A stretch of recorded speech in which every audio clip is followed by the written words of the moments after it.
The dust rose in lazy spirals under the hooves of Rhett Mercer's black stallion as he approached the Hartwell homestead. August heat pressed down on the Montana Valley like a punishment, turning the air thick and mean. He'd made this ride 100 times before, tracking down defaulted loans, claiming land from people too stubborn or stupid to know when they were beaten. It never got easier, but it never got harder either. That's what happened when you stopped feeling things. The homestead looked worse than he'd expected. Fences sagged like broken promises. The barn leaned hard to the left, one good wind away from collapse. Wheat grew in uneven patches across 20 acres, gold and green fighting for dominance, untended but alive. Someone had tried here. Someone had failed. Rhett pulled his stallion to a stop 50 yards out, studying the small house with the practiced eye of a man who'd foreclosed on dozens just like it. Single story. Wood frame. Probably 2 rooms if you were generous about what counted as a room. The kind of place desperate people called home right up until winter proved them wrong. He expected the door to open. Expected some broken-down farmer or his weeping wife to stumble out, wringing their hands and begging for more time they wouldn't use wisely anyway. What he got instead was a woman stepping onto the porch with a Winchester rifle cradled in her arms, like she'd been born holding it. Rhett's hand drifted toward his own rifle, then stopped. He tilted his hat back and studied her across the distance. She was young, mid-20s if he had to guess. Dark hair pulled back in a braid that had given up somewhere around her shoulders, loose strands catching the wind. Her dress was faded calico, patched at the elbows and hem. No shoes. Standing barefoot on a porch in August, facing down a man who'd come to destroy her life. "That's far enough," she called out. Her voice carried clear across the yard, steady as bedrock. Rhett stayed in the saddle. "I'm looking for Elena Hartwell. You found her. You know why I'm here?" Same reason vultures circle. She shifted the rifle slightly, not pointing it at him exactly, but not pointing it either. "You're Rhett Mercer, the debt collector, the land thief, the man who takes what desperate people can't keep. The man who collects what's owed," Rhett corrected. He kept his voice level, but something about her tone needled under his skin. "Your husband signed a contract. Put this land up as collateral. The payment was due June 15th. It's August 20th. My husband's dead." She said it flat, like she was reading from a ledger. No tears. No wobble in her voice, just fact delivered like a fist to the gut. Rhett had heard variations of this story before. Dead husbands, sick children, bad luck, worse weather. Everyone had a reason why they couldn't pay. The reasons never changed the math. "I'm sorry for your loss," he said, and meant it about as much as most condolences, enough to say it, not enough to let it matter. But the debt doesn't die with him. Contract's clear on that. "I know what the contract says." Elena's knuckles whitened on the rifle stock. "I also know you've got no legal right to be here today. The contract says I've got until September 1st to make payment or arrange terms. You're 11 days early." Rhett felt his jaw tighten. He'd been doing this long enough that most people didn't read the fine print.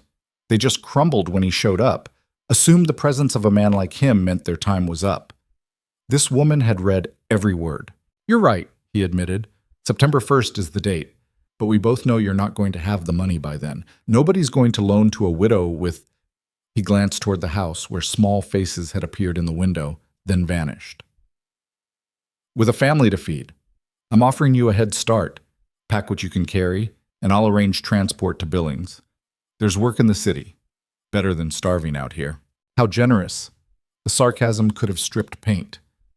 A head start to nowhere with nothing. It's more than nothing. It's less than what's mine. Rhett's patience, never abundant to begin with, started wearing thin. "Look, Mrs. Hartwell. Elena, I've got a dozen properties to check this month. I'm trying to make this easy." "For who?" The question hung in the air between them. A meadowlark called from somewhere in the wheat field. The stallion stamped and blew, unsettled by standing still in the heat. Rhett dismounted slowly, keeping his hands visible. He took 3 steps forward and stopped when Elena lifted the rifle to her shoulder properly this time, sighting down the barrel at his chest. "I said far enough. You planning to shoot me?" "If you give me cause." "Defending stolen land from its rightful owner would be cause for a lot of trouble for you." Land's not stolen till September 1st. Right now, you're just trespassing. Rhett couldn't help it. He laughed. Actual laughter, rusty from disuse, surprised out of him by this barefoot woman who quoted contract law while aiming a rifle at his heart.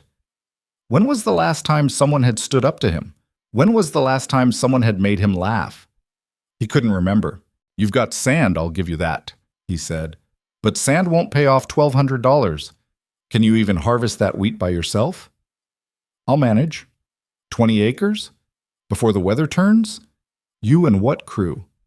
Me and my will to keep my children from starving on the street while men like you sleep easy in mansions built on stolen dreams. The words hit harder than she probably intended, or maybe exactly as hard as she intended. Behind Elena, the door cracked open. A boy emerged, maybe 7 years old, all knees and elbows in clothes that hung loose on his thin frame. He looked at Rhett with eyes too old for his face. "Mama?" the boy said quietly. "Go inside, James." "Is that him? The bad man?" Elena's jaw clenched, but she didn't take her eyes off Rhett. "Inside. Now." The boy hesitated, then retreated. The door didn't quite close. Rhett could see it standing ajar, could feel eyes watching from the darkness beyond.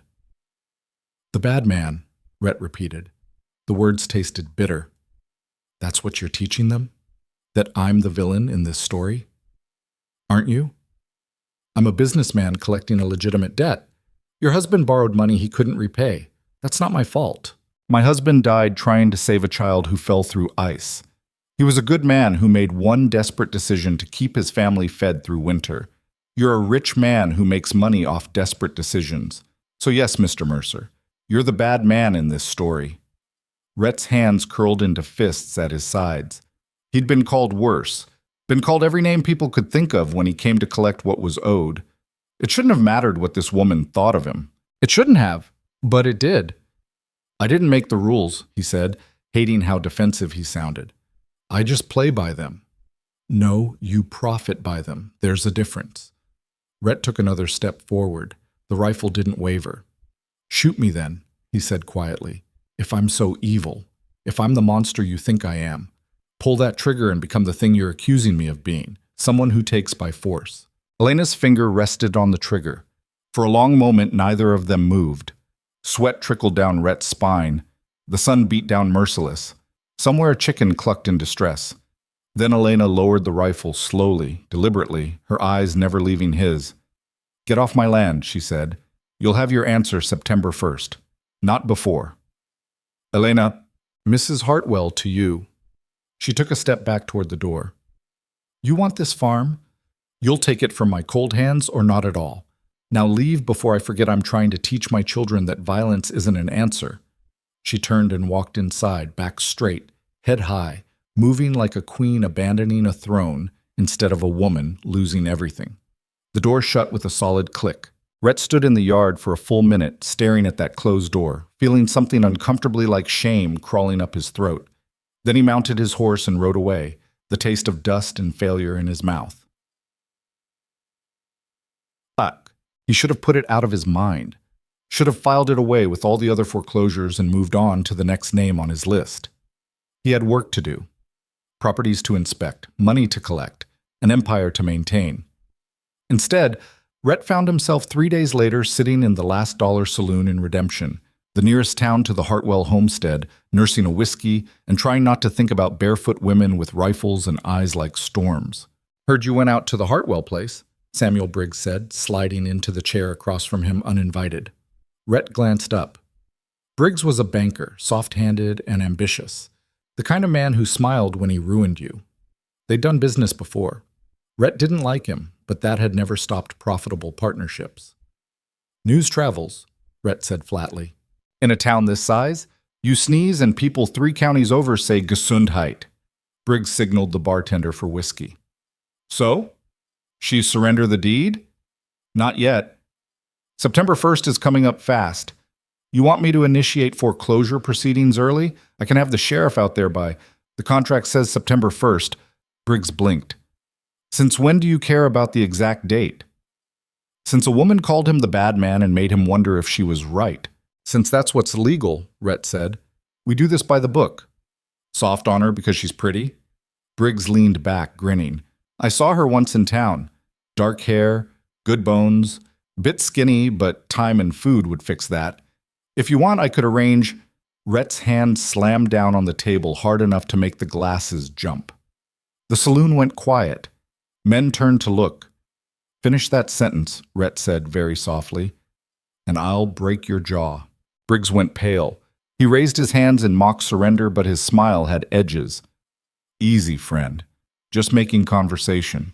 We're not friends. Business partners, then. Barely that. Briggs stood, smoothing his vest like Rhett hadn't just threatened him in public. Message received.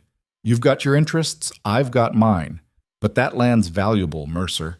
Stream runs through it. Good soil, positioned right between your north pasture and the railroad easement. You don't want sentiment getting in the way of good business. I don't do sentiment. Could have fooled me. Briggs dropped a coin on the table and walked away, leaving Rhett alone with his whiskey and his increasingly uncomfortable thoughts. The problem was Briggs wasn't wrong about the land. Rhett had been planning this acquisition for 2 years. The Hartwell property was the last piece he needed to consolidate his holdings into one unbroken territory, 20,000 acres from river to ridge. With that land, he'd control water rights, railroad access, and enough grazing territory to triple his herd. Without it, his empire had a hole in it. Thomas Hartwell had known that when he'd come asking for a loan. He'd been a proud man, stubborn, the kind who'd rather die than admit he needed help. Rhett had given him the money anyway, knowing the odds of repayment were slim. Sometimes you made loans because they'd profit you immediately. Sometimes you made them because the foreclosure would profit you eventually. He hadn't known Thomas would die, hadn't planned for a widow and 4 kids standing between him and consolidation, hadn't expected Elena. 5 days before September 1st, Rhett rode back to the Hartwell homestead.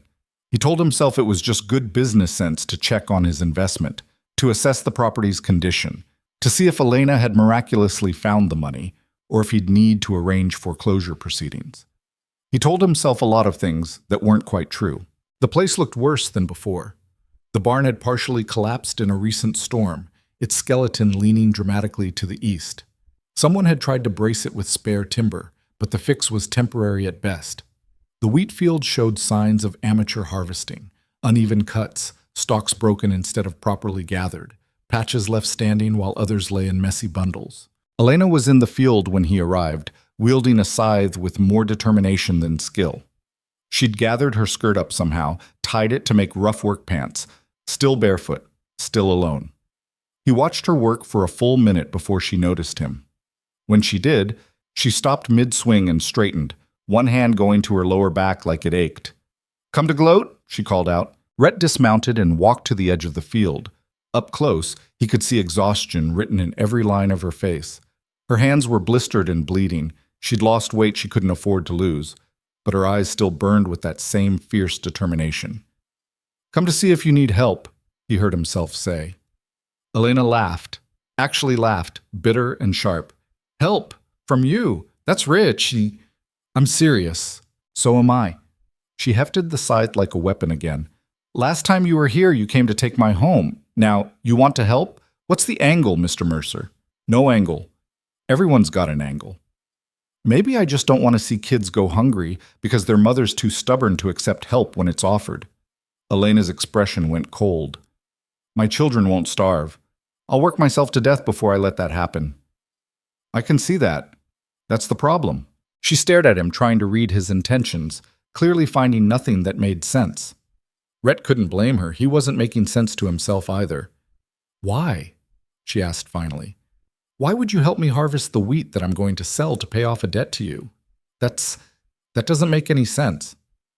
"No," Rhett admitted. "It doesn't." "So why?"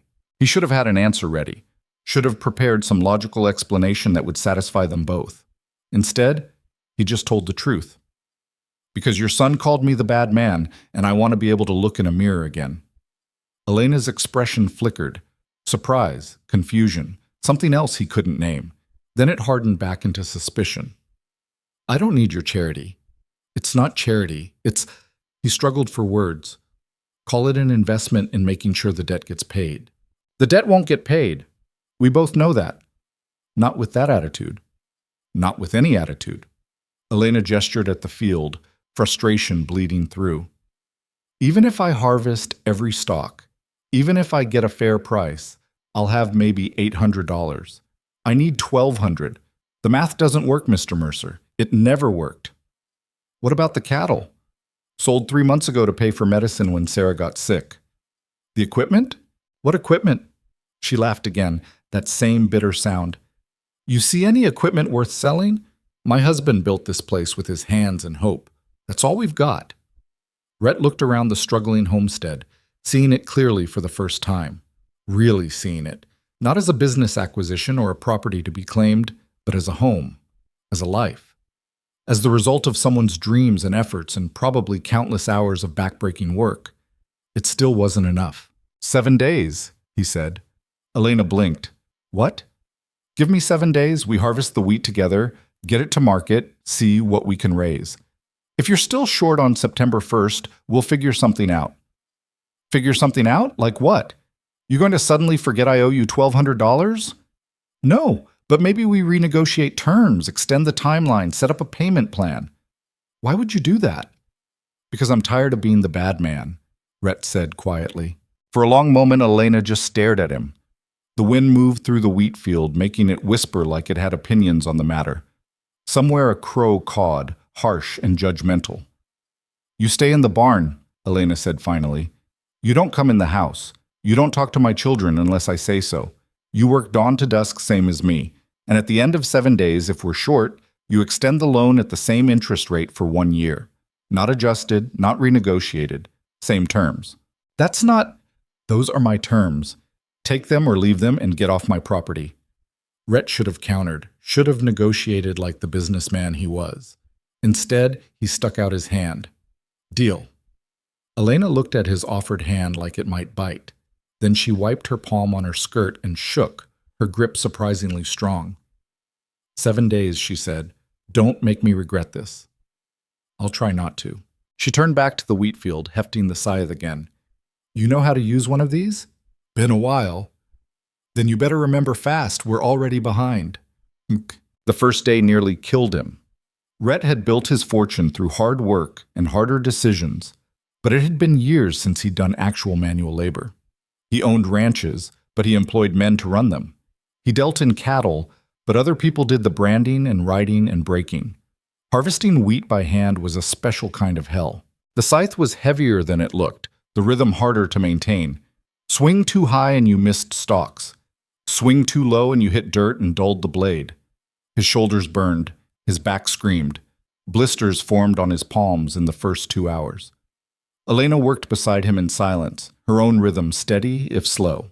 She didn't offer advice or correction, just kept moving, kept cutting, kept gathering the fallen stalks into rough bundles. At noon, she stopped and walked back to the house without a word. Rhett kept working, too stubborn to quit first. 10 minutes later, she returned with a canteen and 2 pieces of hard bread. Eat, she said, shoving them at him. Can't work if you pass out from stubbornness. The bread was dry and tasteless. The water was warm. It was the best meal Rhett had eaten in months. They didn't talk while they ate, just sat at the edge of the field, 2 people held together by a temporary truce and nothing else. Your husband plant all this by himself? Rhett asked finally.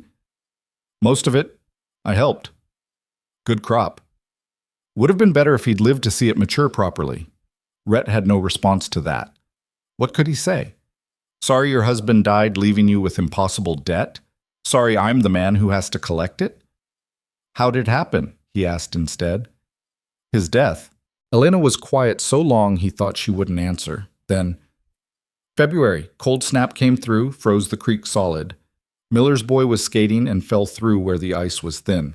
Thomas heard the mother screaming and ran out, pulled the kid from the water, saved him. She paused. Caught pneumonia 3 days later, dead in a week. He was a hero. He was a fool, Elena's voice cracked. The Miller boy would have probably gotten out on his own. Instead, my husband died, saving someone else's child, and left his own without a father. What kind of hero does that make him? The kind who couldn't live with himself otherwise. She looked at him sharply. You sound like you know something about that. Maybe. What'd you do? Save someone? Opposite. He didn't elaborate. Didn't explain about the business partner he'd betrayed, the friend he'd ruined, all the choices that had built his empire on other people's failures. Elena didn't push, just finished her bread and stood. Back to work, she said. They worked until sunset when the light got too poor to safely swing a scythe. Rhett's entire body felt like one giant bruise. His hands were bloody despite the gloves Elena had eventually produced from somewhere. Same time tomorrow, Elena said as he limped toward his horse. Same time, Rhett agreed. He rode back to town, barely able to stay in the saddle, checked into a hotel room he barely remembered paying for, and collapsed onto a bed that felt like heaven. The bad man, James had called him. Maybe, Rhett thought as sleep dragged him under, maybe he could be something else. Even if only for 7 days. Even if only to prove to himself that he still could be. Day 2 brought the children. Rhett arrived at dawn to find Elena already in the field, the scythe abandoned in favor of gathering yesterday's cut wheat into proper sheaves. Behind her, 4 kids worked with varying degrees of competence. James, the 7-year-old, carried bundles that were too big for him with grim determination. A girl around 5 followed him, dropping half the stalks she picked up. 2 younger ones, maybe 3 and 18 months, played more than helped, but their presence seemed to matter to Elena in ways Rhett didn't fully understand. "You said I couldn't talk to your children," he said when Elena noticed him. "I said unless I gave permission, you've got it now." She straightened, hand on her back again. "They need to see that not every stranger is dangerous, and you need to see what you're taking if you foreclose. Faces, not just property lines." It was a calculated move, and they both knew it, making him see the human cost, making it harder to be ruthless. It was working. "Morning," Rhett said to the kids. James looked him over with those 2 old eyes. "You're really helping?" "I am." "Why?" "Because your mother asked." Mama doesn't ask people for nothing. The boy's grammar was rough, but his meaning clear. "She's proud." "I noticed. She cried last night. Thought we were asleep, but I heard her." "James," Elena's voice cut sharp, "that's enough." "But, Mama, enough." The boy fell silent, but his eyes stayed on Rhett, accusatory and searching, looking for proof that help was real, or just another kind of hurt waiting to happen. Rhett picked up his scythe and went back to work. They fell into a rhythm over the next hours. Cut, gather, bundle, move. Repeat until muscles screamed and the sun hung overhead like judgment. The children drifted in and out, helping when they could, playing when they couldn't. Around mid-morning, the youngest, a little girl Elena called Annie, toddled over to where Rhett was sharpening the scythe blade. She stood watching him with huge eyes, thumb in her mouth. "Hi," Rhett said awkwardly. He didn't know how to talk to children. Didn't have any of his own. Never planned to. Annie pulled her thumb out long enough to say, "You big." "I am. Papa was big. I heard he was a good man. Papa's gone." She said it matter-of-factly, too young to really understand death. "You staying?" "For a few days." "Then you go too?" The question hit harder than it should have. Rhett looked at this tiny human, barely more than a baby, already learning that people leave and don't come back. "Yeah," he said quietly. "Then I go too." Annie nodded like that's what she'd expected and wandered back to her siblings. "Don't," Elena said from behind him. Rhett turned. She stood close enough to have heard the exchange, her face unreadable. "Don't what?" "Don't let them get attached. Don't give them hope that you're anything more than temporary help. They've lost enough." "I wasn't." "You were. Even if you didn't mean to." She crouched to retie a sheaf he'd done poorly. "My children need someone permanent, someone who'll stay when things get hard. You're just passing through playing at being decent. Don't confuse them about what you are." "And what am I?" "The man who still owns my debt. The man who'll take this land if I can't pay. The man who'll leave in 7 days no matter what happens." She stood, meeting his eyes. "You're not their father. You're not even their friend. You're just someone helping because it makes you feel less guilty. So help if you want. But don't pretend it's more than it is." She walked away before he could respond. Rhett looked down at the scythe in his hands, at the field still half unharvested. at the small house with the sagging porch where 4 kids were learning that the world was hard and help was temporary. Elena wasn't wrong, but that didn't mean she was entirely right either. He went back to work.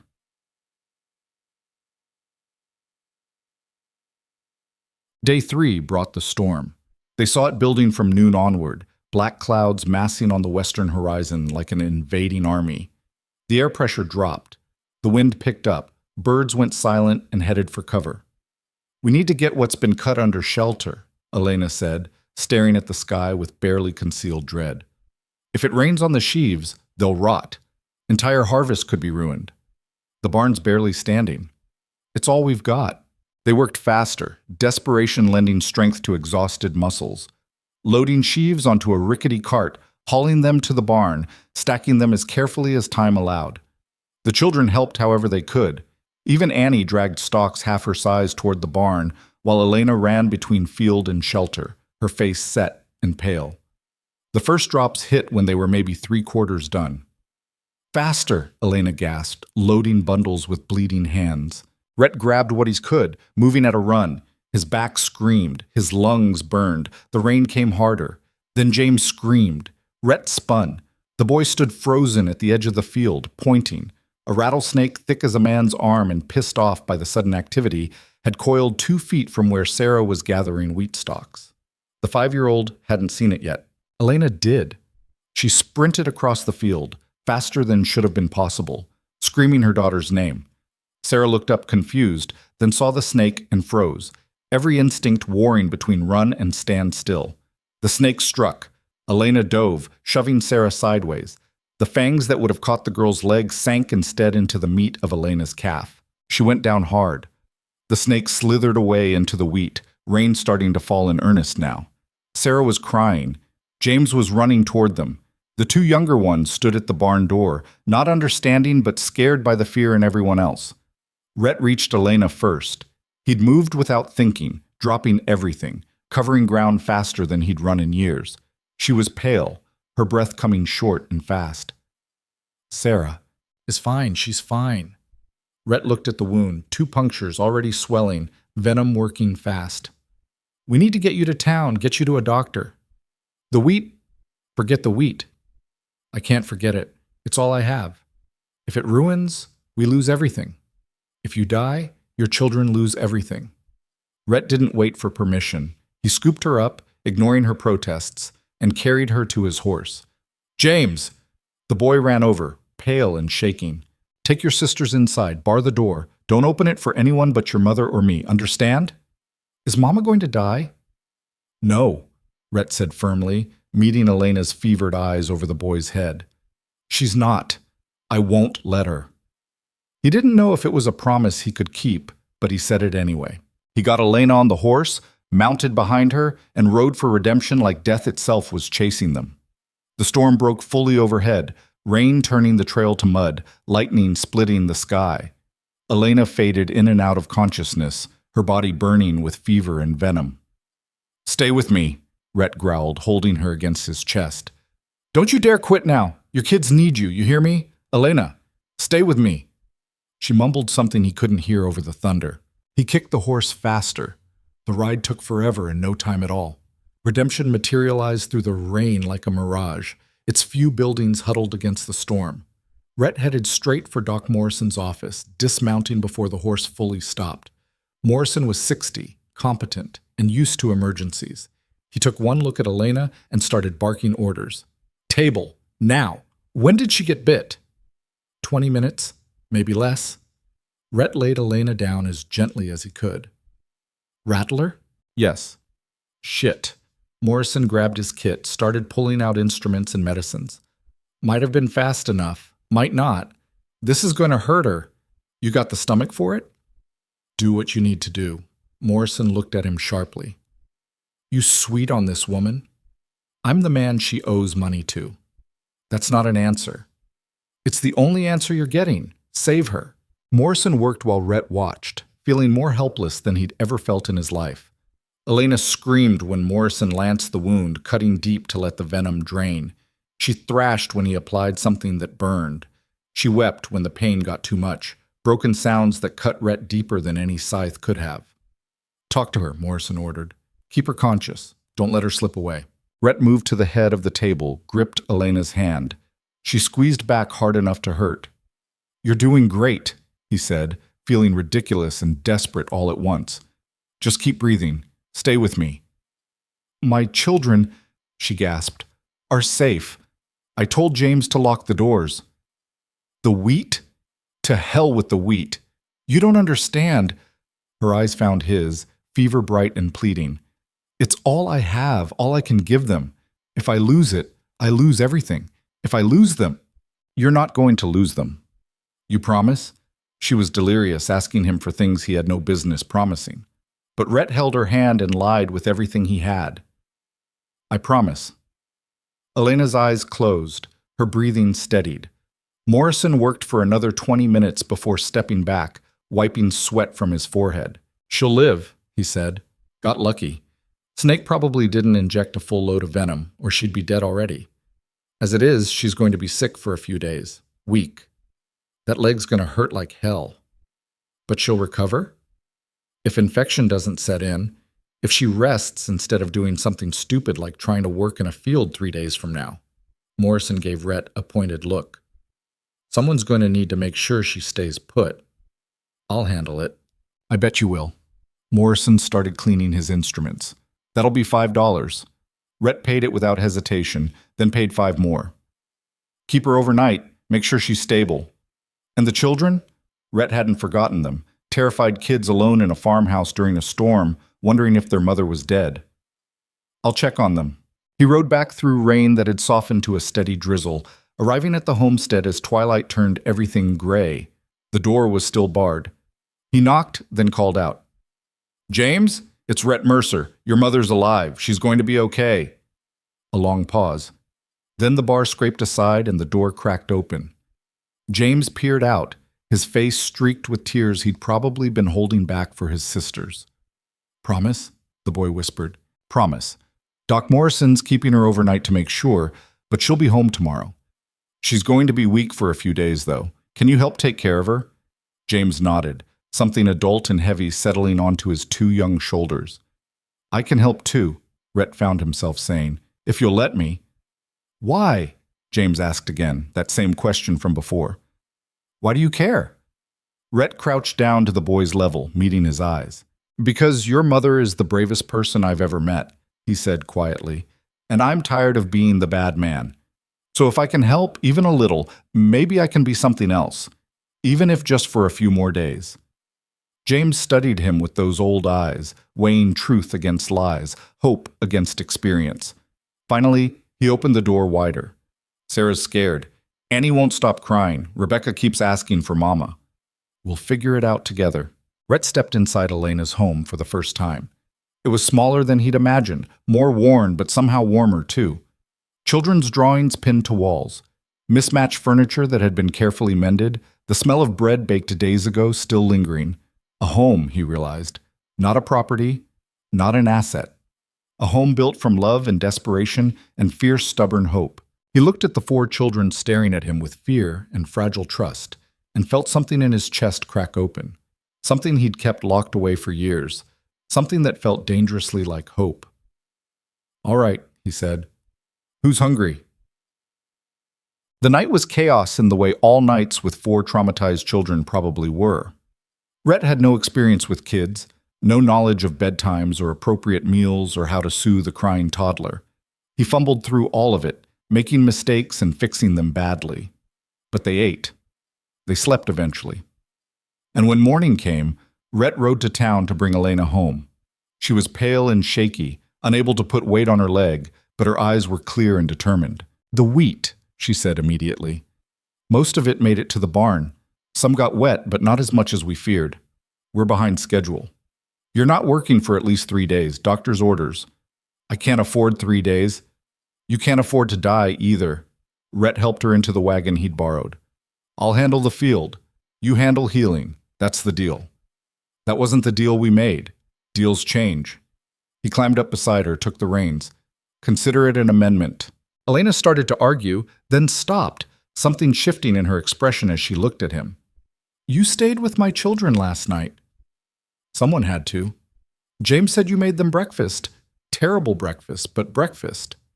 I'm not a cook. He also said you told them a story before bed, something about a lost prince and a magic horse. Rhett felt heat creep up his neck. They wouldn't settle. I improvised. Rebecca said it was the best story she'd ever heard. Rebecca's 5. Her standards are low. Maybe. Elena was quiet for a moment. Thank you. For what? For being here when I couldn't be? For keeping them safe? For... She paused, seeming to struggle with the words. For not being the bad man, even though you'd have every right to be. Rhett didn't know what to say to that. Didn't know how to explain that something had changed in him, something he couldn't name and didn't fully understand.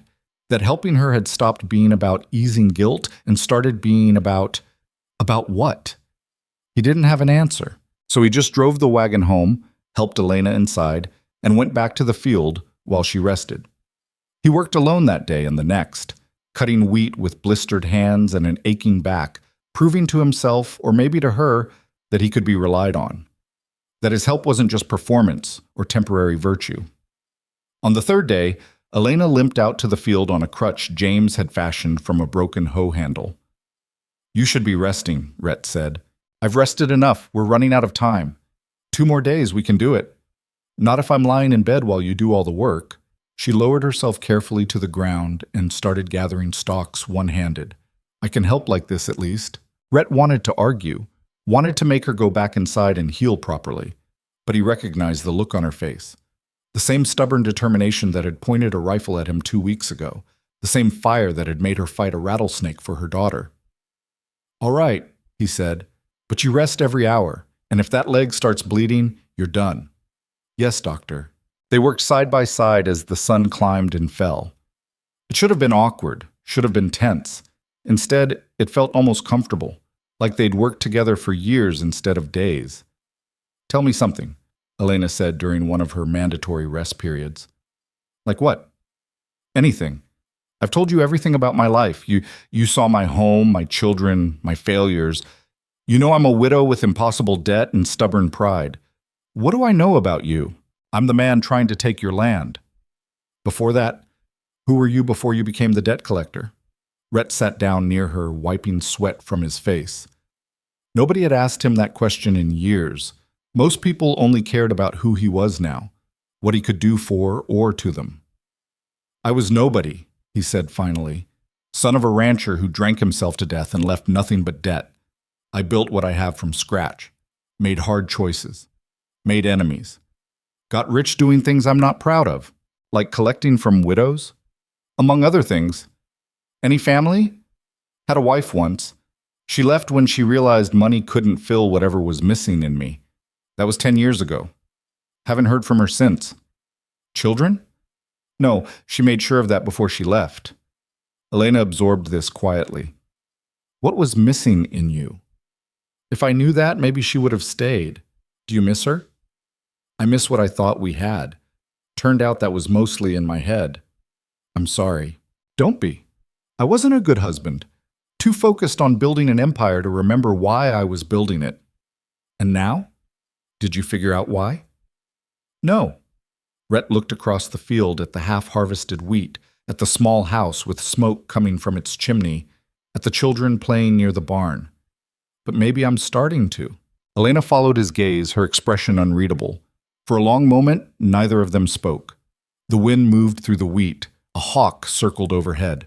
The world kept turning. We should get back to work, Elena said finally. Yeah, Rhett agreed, but neither of them moved quite yet. On the 6th day, they loaded the last of the wheat onto borrowed wagons and prepared to take it to market in redemption. Elena could barely walk, her legs still infected and painful despite Morrison's treatment. Rhett wanted her to stay home, but she refused. It's my harvest, she said. I'm going to see what it brings.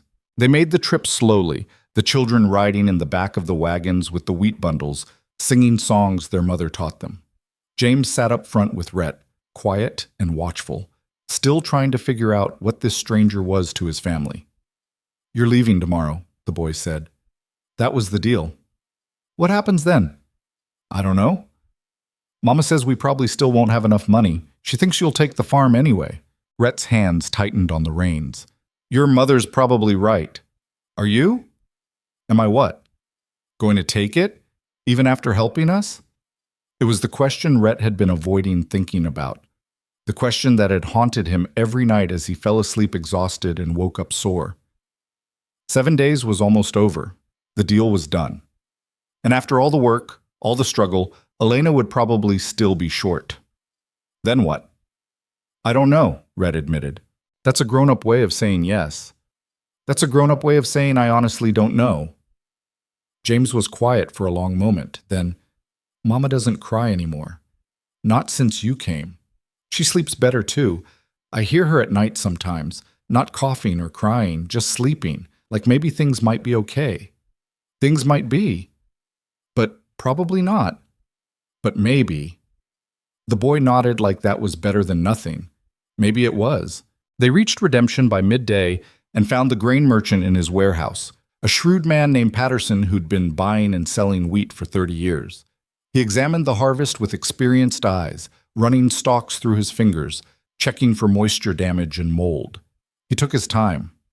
Elena stood beside Rhett, barely breathing, her entire future weighing on this man's assessment. Finally, Patterson straightened. It's good wheat, he said. Not premium, but solid. Storm damage cost you maybe 10% of the grade, but the rest is marketable. What'll you pay? Elena asked. Patterson did calculations in his head. $700. Elena went pale. That's not enough. I need at least 1,000. Then you should have had better weather and more help. Patterson wasn't unkind, just pragmatic. 700 is fair market value. Take it or leave it. I'll take it, Rhett said. Both Elena and Patterson looked at him. That wasn't your decision to make, Elena said. I'm making it anyway. We'll take the 700. Rhett looked at Patterson. Plus, I'll buy the entire next season's harvest at premium prices, paid in advance. What's that worth? Patterson's eyes narrowed. Next season? You're speculating on crops not even planted yet? I'm speculating on the farmer. Rhett kept his voice level. What's it worth? If the harvest is comparable size and quality, maybe 600 advance. Done. 1,300 total. Rhett! Elena grabbed his arm. What are you doing? Making a business investment, he said. You're a good farmer. You'll deliver next season. This is smart money. That was a lie. This was the stupidest money he'd ever spent. But watching Elena's face flood with relief, with hope, with something that looked dangerously like gratitude, Rhett couldn't bring himself to care. Patterson drew up the papers. Elena signed with shaking hands. Rhett paid out of his own pocket for the advance, knowing he was essentially buying next year's crops from himself since he owned the loan on the property. It was circular and illogical, and he didn't care. They walked out into the afternoon sun with $1,300. Exactly enough to pay off the debt. Elena clutched the money like it might disappear, tears streaming down her face. Why? She asked for the 1,000th time. Why did you do that? Because you needed it. Nobody helps like that, not without wanting something in return. Rhett looked at this woman who'd fought him with a rifle, who'd thrown herself at a rattlesnake, who'd worked herself half to death trying to save a home for her children. This woman who'd called him the bad man and then somehow, impossibly, made him want to be something else. Maybe I already got what I wanted, he said quietly. Which is? 7 days of being someone different. 7 days of not being the person I hate when I look in mirrors. Elena stared at him, understanding and confusion warring in her expression. Behind them, the children were playing in the wagon, unaware that their entire future had just been secured. The debt's paid, she said. The farm is mine free and clear. It is. So you'll leave now. Go back to collecting from other desperate people. Go back to being who you were. Probably. Will you forget us? The question hung in the air between them. Rhett wanted to lie, wanted to say something smooth and meaningless. Instead, he told the truth. No, he said. I don't think I will. They loaded the children and headed back to the homestead as evening settled over the valley. Tomorrow, Rhett would ride back to his empire, back to his big empty house and his profitable, ruthless life. Tomorrow, Elena would start rebuilding with her children and her wheat and her fierce, stubborn hope. But tonight, for one last night, they drove home together as the sun set gold and red behind them. 7 days had changed everything. Or maybe it had just revealed what had always been possible, if someone had been brave enough to look. Rhett didn't leave the next morning. He told himself he needed to make sure Elena's leg was healing properly, that the children shouldn't be left alone while their mother recovered, that 7 days of work deserved at least one more day to see it through completely. He told himself a lot of things that sounded reasonable in his head, but felt hollow when he examined them too closely. The truth was simpler and more complicated. He didn't want to go. Elena found him in the barn at dawn, mucking out stalls that hadn't been properly cleaned in months. She stood in the doorway leaning on her makeshift crutch, backlit by early sun, watching him work. "You're still here," she said.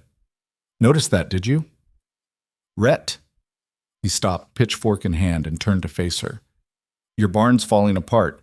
Thought I'd shore up the supports before winter. That wasn't part of our deal." "Deal's done. This is just—" He struggled for words.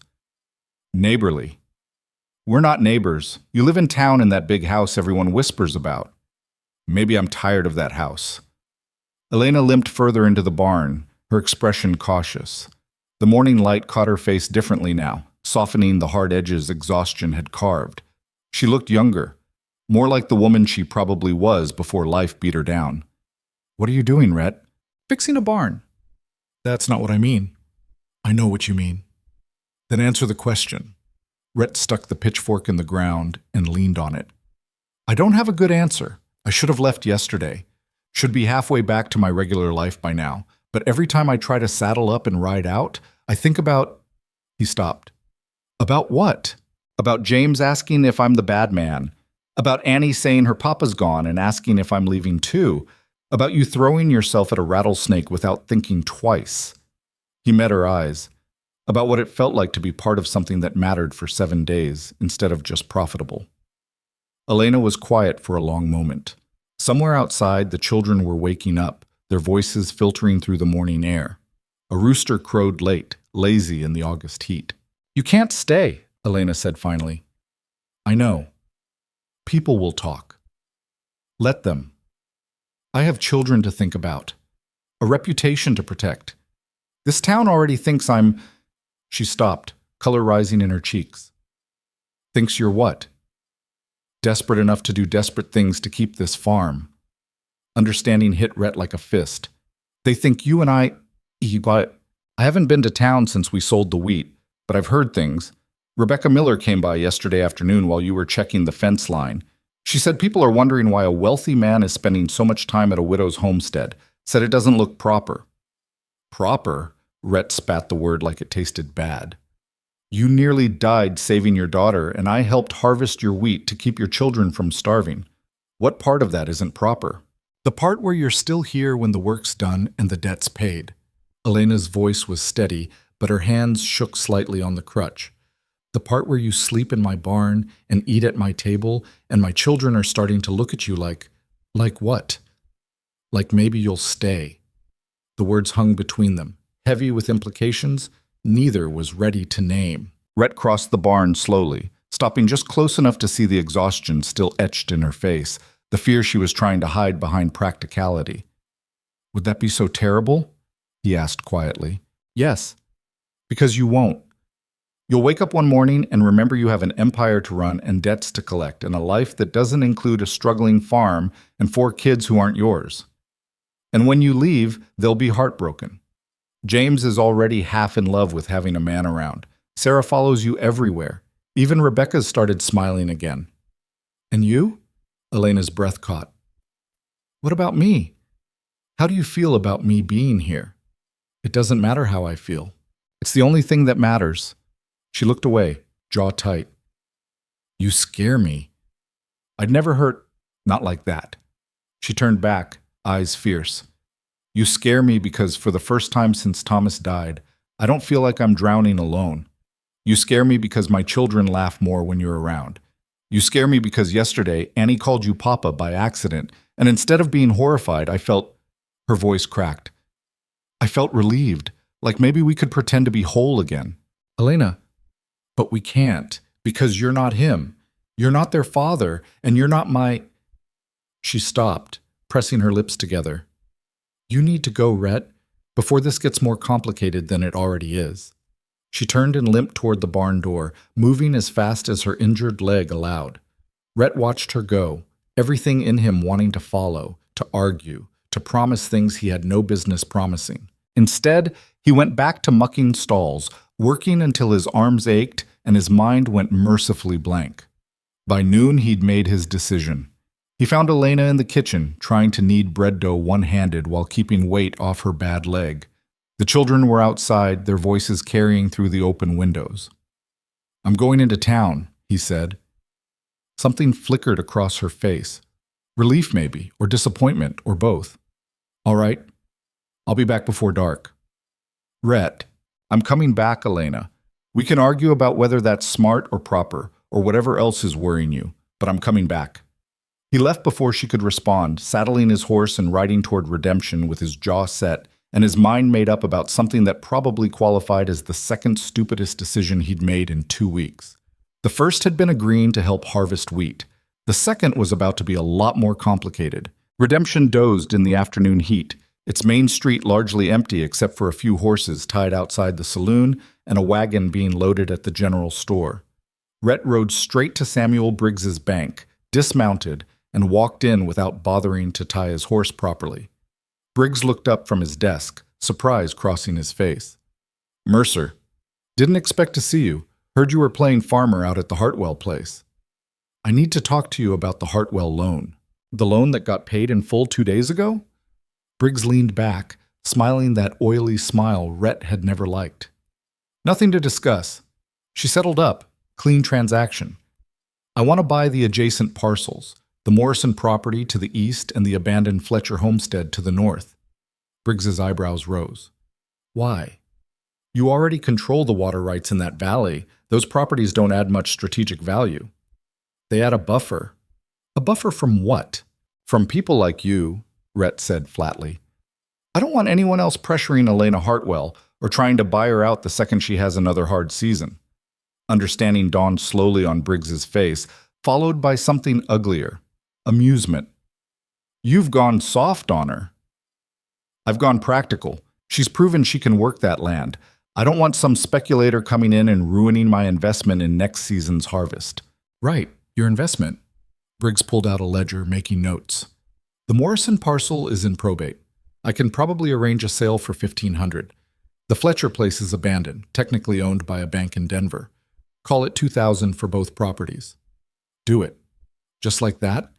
$3,500 to protect a widow's feelings. To protect my investment, Rhett repeated, his voice hard.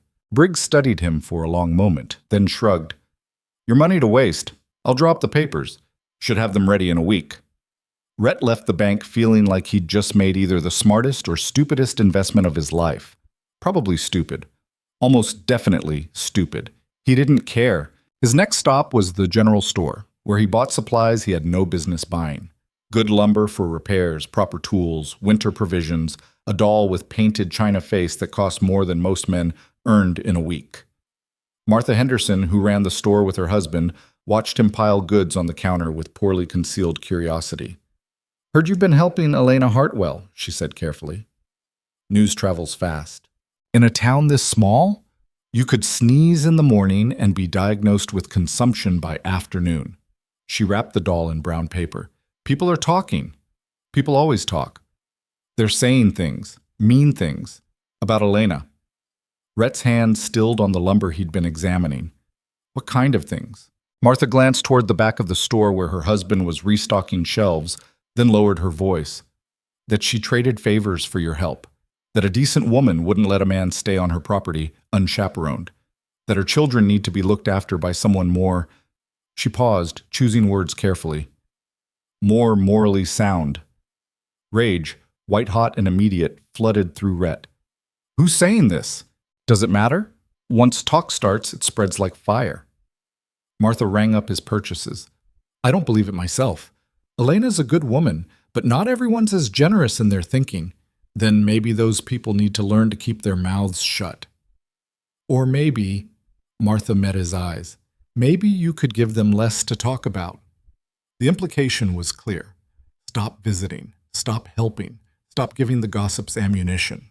Rhett paid for his supplies and loaded them onto a borrowed wagon without responding.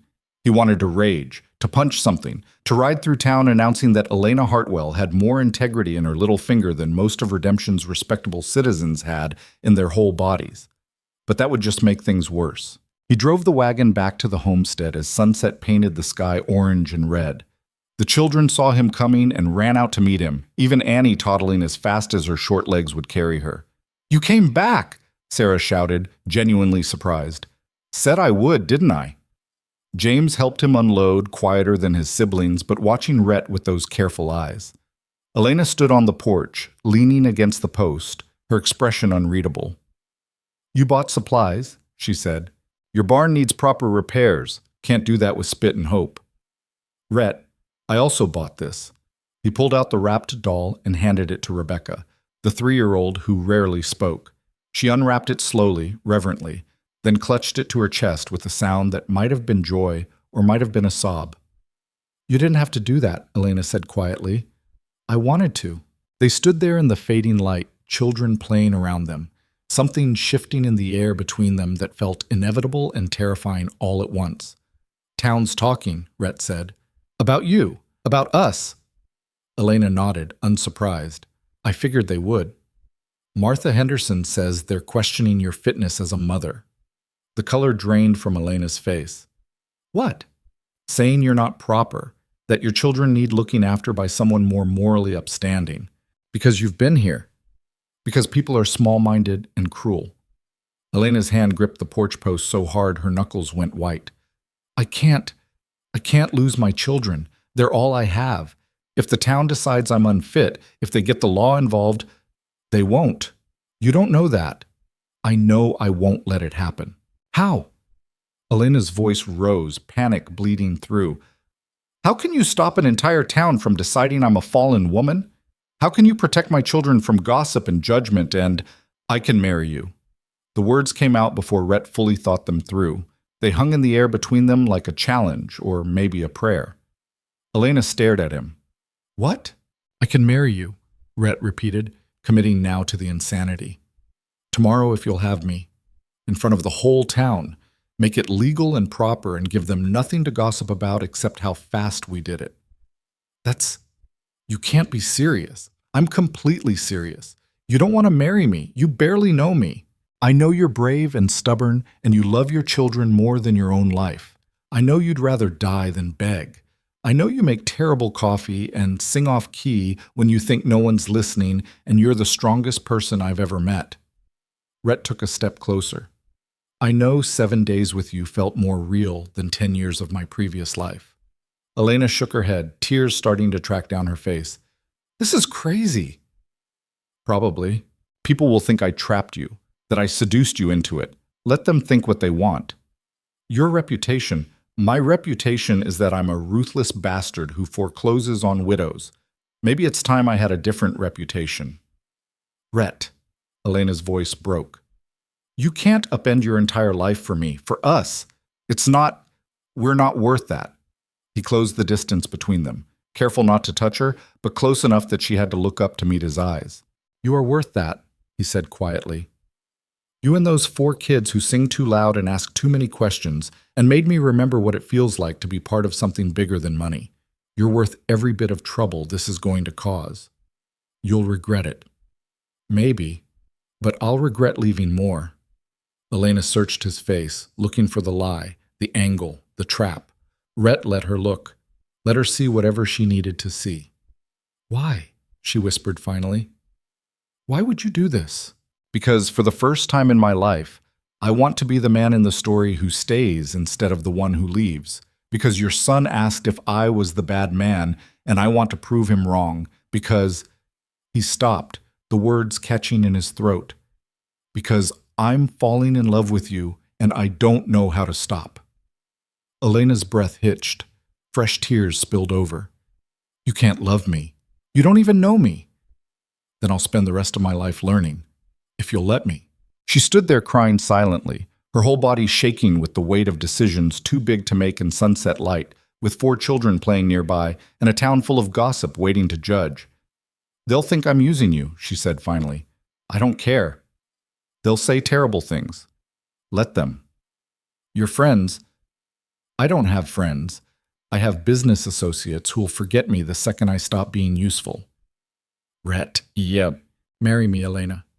He said it simply, stripping away everything except the raw truth underneath. Not because it's smart or proper or because it solves your problems. Marry me because 7 days proved we work better together than apart. Because your children need a father and I need... His voice roughened. I need to be needed, to matter for something beyond money. Elena wiped her face with shaking hands. Behind them, the children's voices rose in some game or argument. The sky darkened from orange to purple. A coyote called in the distance, lonely and wild. This is insane, she said. Completely. We'll probably regret it. Almost certainly. The town will lose their minds. Good. They deserve it. A sound escaped Elena that might have been a laugh or a sob or both. She looked at him with eyes that had seen too much hardship and not enough kindness, with a face that had forgotten how to hope for anything beyond survival. Ask me again, she said quietly. Ask me properly. Rhett's heart kicked hard against his ribs. He dropped to one knee right there on her worn porch, ignoring the splinter that jabbed his knee through his pants, looking up at this woman who'd changed everything. Elena Hartwell, he said, will you marry me? Will you let me be a husband to you and a father to your children? Will you trust me with your future even though I've given you every reason not to? Elena was crying again, but smiling too, something breaking open in her expression that looked like relief and terror and hope all tangled together. Yes, she whispered. Yes, you stubborn, impossible man. I'll marry you. Rhett stood and pulled her into his arms, careful of her bad leg, holding her while she cried into his shoulder. She smelled like bread flour and sweat and sunshine. She felt like home.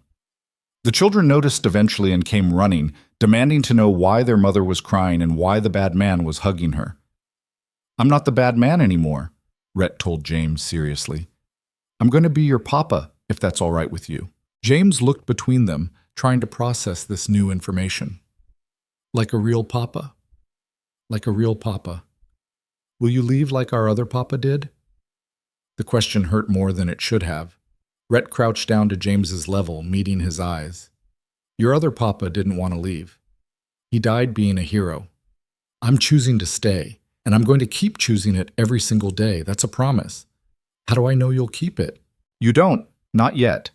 But I'm going to prove it to you, to all of you. He looked at the other children, at Sarah and Rebecca and Annie, who was sucking her thumb and watching with huge eyes. I'm going to be here for breakfast and dinner, and when you have nightmares and when you need help with chores. I'm going to be boring and reliable and so thoroughly here that you'll get sick of me. Promise? Sarah asked. Promise. Annie pulled her thumb out long enough to say, You're my papa now? If you'll have me. She thought about this seriously, then nodded and stuck her thumb back in her mouth, apparently satisfied with this arrangement. They ate dinner together that night, crowded around the small table, children talking over each other, and Rhett trying to answer 17 questions at once about where he'd live and would he bring his horses, and did this mean they were rich now? We're not rich, Elena said firmly. We're comfortable. There's a difference. But Papa's rich, James said. Everyone knows Rhett Mercer's got more money than anyone. Papa Rhett corrected. And having money doesn't mean spending it foolishly. Your mother's going to help me remember that. Elena met his eyes across the table, something warm and uncertain in her expression. This was real now. This was happening. In less than 24 hours, they'd be married, and everything would change. After the children were asleep, Rhett and Elena sat on the porch in the darkness, listening to crickets and the distant sound of cattle. I meant what I said, Rhett told her quietly, about falling in love with you. Elena was quiet for a long time. I don't know if I love you yet. Is that terrible to say? It's honest. I care about you. I'm grateful for what you've done. And I think, she paused, I think maybe I could love you, given time, if you're patient. I can be patient, but I'm still scared. Me too. She looked at him, surprised. You are? Terrified. I've never been a husband, never been a father. I don't know how to do any of this without screwing it up. That makes two of us. Elena reached over and took his hand in the darkness. Her palm was rough with calluses, her grip strong. We'll figure it out together. Together, Red agreed. They sat like that until late, hands linked, watching stars emerge in the Montana sky. Tomorrow they'd face the town's judgment and shock. Tomorrow they'd stand before witnesses and make promises that would bind them together legally, if not yet emotionally. But tonight, they just sat together in the darkness, two broken people taking a chance on maybe becoming whole. The next morning, Rhett rode to Redemption alone to make arrangements. He needed a minister, a license, witnesses who wouldn't spend the entire ceremony sneering. He found Doc Morrison first, cornering him at his office. I need a favor, Rhett said without preamble. Morrison looked up from the medical journal he'd been reading. Another snake bite? I'm marrying Elena Hartwell, today, and I need you to stand witness. Morrison stared at him for a solid 10 seconds.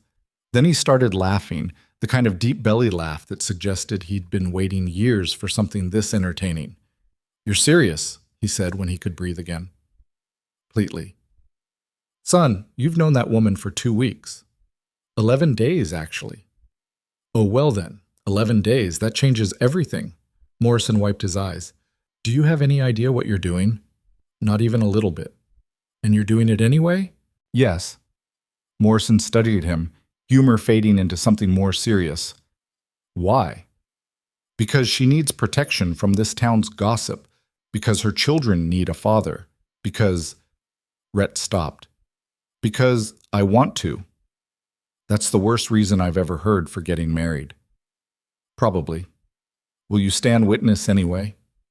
Morrison sighed heavily. Yeah, I will. Someone needs to be there to document this disaster for posterity. The minister was harder to convince. Reverend Hutchins was old, cautious, and deeply suspicious of Rhett's sudden conversion to matrimonial enthusiasm. You understand marriage is a sacred commitment? Hutchins said severely. Not a business transaction? I understand. And you're prepared to honor and cherish this woman until death? I am. Even though half the town thinks she trapped you into it? Especially because of that. Hutchins peered at him over wire-rimmed spectacles. You're either the best man I've misjudged or the worst man playing at decency. I haven't decided which. Neither have I, Rhett admitted. Something in his honesty must have registered because Hutchins finally nodded. I'll perform the ceremony. 2:00 at the church. Bring witnesses who won't cause a scene. Rhett's last stop was the bank, where he transferred $5,000 into an account under Elena's name only. Insurance, he told himself. Security for her and the children if this all went sideways. Briggs watched the transaction with barely concealed glee. Putting your money where your heart is, he said, making sure she's protected regardless of what happens. How romantic, in a deeply stupid sort of way. Your opinion is noted and ignored. Rhett rode back to the homestead to find Elena had somehow procured a dress that didn't look like it had been patched 17 times. She stood in front of a cracked mirror, trying to do something with her hair, while the children ran around her in various states of chaos. You look beautiful, Rhett said from the doorway. Elena jumped, turning to face him. I look like I'm trying too hard. You look perfect. Liar. But she smiled slightly, nervous energy radiating off her. Is it time? Almost. You ready? No. But I don't think I'm going to get more ready if we wait. They loaded the children into the wagon, all of them dressed in their Sunday clothes, which weren't much better than their everyday clothes, but at least were clean, and made the trip to Redemption in tense silence. The church was small, wooden, sitting at the edge of town like it wasn't quite sure it wanted to be there. A few people had gathered outside, drawn by gossip and curiosity. They watched the wagon approach with expressions ranging from shock to disapproval to barely concealed schadenfreude. Rhett helped Elena down, ignoring the whispers. Doc Morrison met them at the church door, looking amused and concerned in equal measure. Last chance to back out, he murmured. Not backing out, Rhett said firmly. They walked inside where Reverend Hutchins waited, looking like he'd rather be performing last rites than a wedding. The church was mostly empty, just Morrison, a school teacher named Miss Brennan, who'd agreed to witness, and the children arranged in the front pew like a small, judgmental jury. "Let's begin," Hutchins said without ceremony. The service was brief, functional, stripped of romance. Hutchins read from his book in monotone, asking the required questions with all the enthusiasm of a man auditing accounts. "Do you, Rhett Thomas Mercer, take this woman to be your lawfully wedded wife?" "I do." "Do you, Elena Marie Hartwell, take this man to be your lawfully wedded husband?" Elena hesitated for just a second, long enough for doubt to flash across her face, long enough for Rhett's heart to stop, then said clearly, "I do." "Then by the power vested in me, I pronounce you husband and wife. You may—" Hutchins paused. "Well, you may do whatever married people do." It was possibly the least romantic pronouncement in wedding history. Rhett turned to Elena, who looked like she might laugh or cry or both. He kissed her carefully, chastely, aware of the children watching and the witnesses judging and the weight of promises neither of them was sure they could keep. When they pulled apart, Annie announced loudly, "They're married now." "Yes, we are," Elena said, her voice shaking slightly. They signed the papers. Morrison and Miss Brennan signed as witnesses. And just like that, Rhett went from ruthless bachelor to married father of 4 in the span of 10 minutes. Outside the church, more townspeople had gathered. Martha Henderson was there, smiling tentatively. Samuel Briggs leaned against a post, looking like Christmas had come early. Others Rhett didn't know by name, but recognized as the small-minded gossips who'd started this whole mess. Deputy Calhoun pushed through the crowd, his expression hard. "Rhett Mercer," he called out. "Need a word." Rhett stepped forward, putting himself between Calhoun and Elena. "Make it quick. We've got celebrating to do." "Heard you married the Hartwell widow." "You heard correct." "Awful sudden, isn't it?" "When you know, you know." "See, that's what's interesting." Calhoun hooked his thumbs in his belt, playing to the crowd. "Some folks are wondering if this marriage is legitimate, if maybe Mrs. Hartwell here found herself in a position where she had to marry you to keep her farm." Rhett went very still. "Careful what you're implying, Deputy." "Not implying anything, just asking questions. We've got concerned citizens worried about those children's welfare. Growing up with a mother of questionable morals—" "Finish that sentence," Rhett said quietly, dangerously, "and you'll be visiting Doc Morrison for dental work." "That a threat?" "That's a promise." The crowd had gone silent, watching this confrontation with the kind of eager anticipation people had for violence. Elena moved to Rhett's side, her chin raised. "My morals are fine, Deputy," she said clearly. "I'm a mother protecting her children and a wife honoring her husband. If that's questionable to you, the problem isn't me." "You married him awful quick for someone who wasn't trading favors." Rhett moved before he fully thought it through. His fist caught Calhoun square in the jaw, sending the deputy sprawling in the dirt. The crowd gasped. Morrison swore. Elena grabbed Rhett's arm. Calhoun looked up from the ground, blood on his lip, rage in his eyes. "You just assaulted a lawman. You just slandered my wife." Rhett's voice was ice. "Do it again, and I'll do worse. I'll have you arrested." "Hoppa." "Try it." Rhett helped Calhoun to his feet with more force than necessary. "While you're at it, explain to Judge Patterson why you're harassing a respectable married woman and her husband. Explain why you're threatening to take children from their loving home. Go ahead, Deputy. Make my day more interesting." Calhoun stumbled back, wiping blood from his mouth. He looked around at the crowd, maybe hoping for support, maybe just realizing he'd overplayed his hand. "This isn't over," he muttered. "Yes, it is," Rhett said. "Elena's married now, respectably, legally, properly. Her children have a father and a home, and anyone who wants to question that can answer to me directly. Spread the word." He turned to face the crowd, Elena still gripping his arm, the children clustered behind them looking scared and defiant in equal measure. "My wife worked herself half to death to save her home," Rhett said loudly enough for everyone to hear. "She fought a rattlesnake to protect her daughter. She harvested 20 acres of wheat on a broken leg because she refused to quit. And now she's got my name and my protection, and anyone who has a problem with that can take it up with me personally." The crowd shifted uncomfortably. Some looked ashamed. Others looked defiant. But they were listening. "Elena Mercer is the toughest person I've ever met," Rhett continued.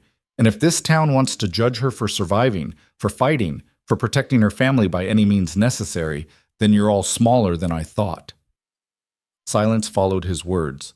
Then, Surprisingly, Miss Brennan started clapping. Slow at first, then louder. Morrison joined in. Martha Henderson. A few others scattered through the crowd. Not everyone, but enough. Rhett turned to Elena, whose eyes were streaming with tears. "Let's go home, Mrs. Mercer." "Home," she repeated, like she was testing how the word felt. Then she smiled, wobbly but real. "Yes, let's go home."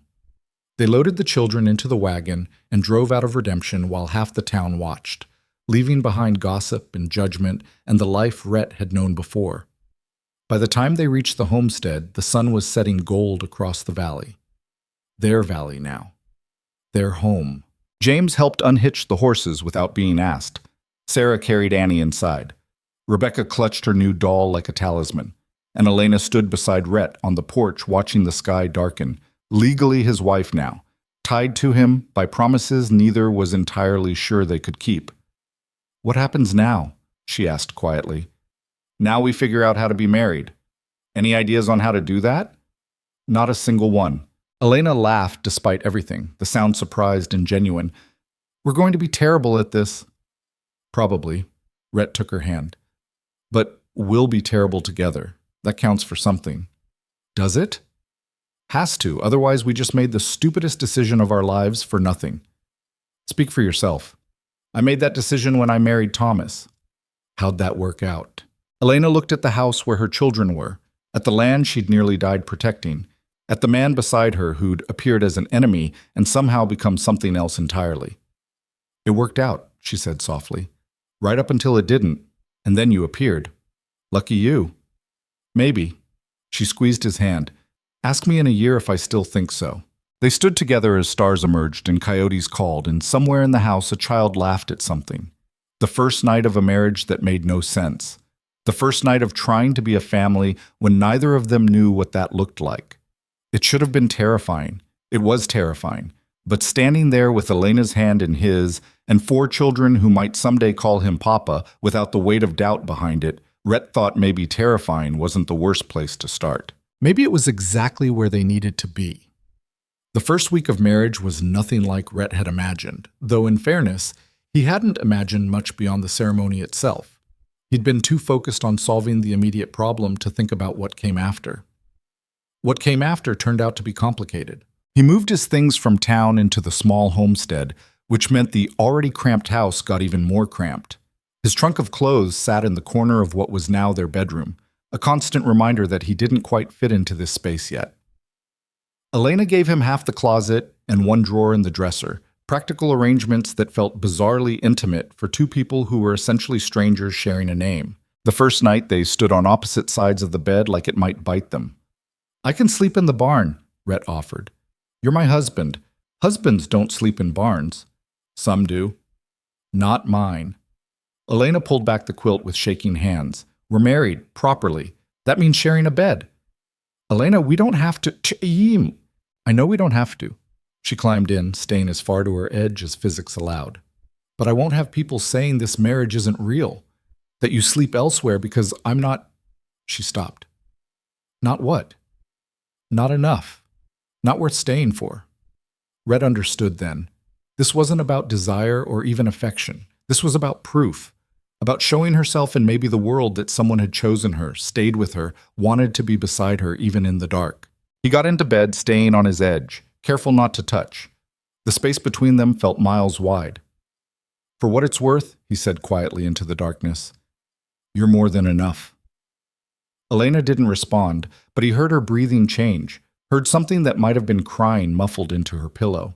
They fell asleep like that, strangers in a shared bed, and woke up tangled together, her head on his chest and his arm around her waist, like their sleeping selves knew something their waking selves hadn't figured out yet. Elena jerked awake first and pulled away so fast she nearly fell off the bed. "Sorry," she gasped. "I didn't mean to."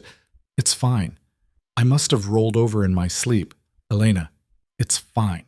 She looked at him with wild eyes, her hair a mess and her face flushed, and Rhett had the sudden disorienting thought that he could get used to waking up like this, that maybe he already wanted to. But before he could say anything, Annie started crying from the next room, and James was yelling about something, and the moment shattered into the chaos of mourning with four children who had no concept of privacy or timing. The days settled into an uneasy rhythm. Rhett worked the land alongside Elena, repairing what needed repairing, preparing for winter that would come too soon. The children orbited around him cautiously at first, testing boundaries, seeing if this new father would disappear like the old one had. James was the hardest to crack. The boy watched everything with suspicious eyes, waiting for Rhett to fail or leave or prove himself false. "Why'd you really marry Mama?" James asked 3 days in, finding Rhett alone in the barn fixing a broken stall door. "Because she needed help." "That's not a reason to marry someone, isn't it?" "Papa married Mama because he loved her. He told me once, said he knew the first time he saw her that she was his whole future." James's voice was matter-of-fact, but his eyes were hard. "You don't love her, so why?" Rhett could have lied. Should have lied. Instead, he set down his hammer and faced the boy honestly. "Your papa sounds like he was a good man. Better than me, probably. And you're right.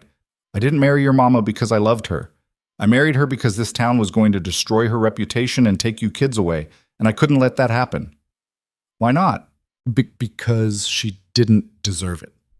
Because you kids didn't deserve it. Because—" he struggled for words.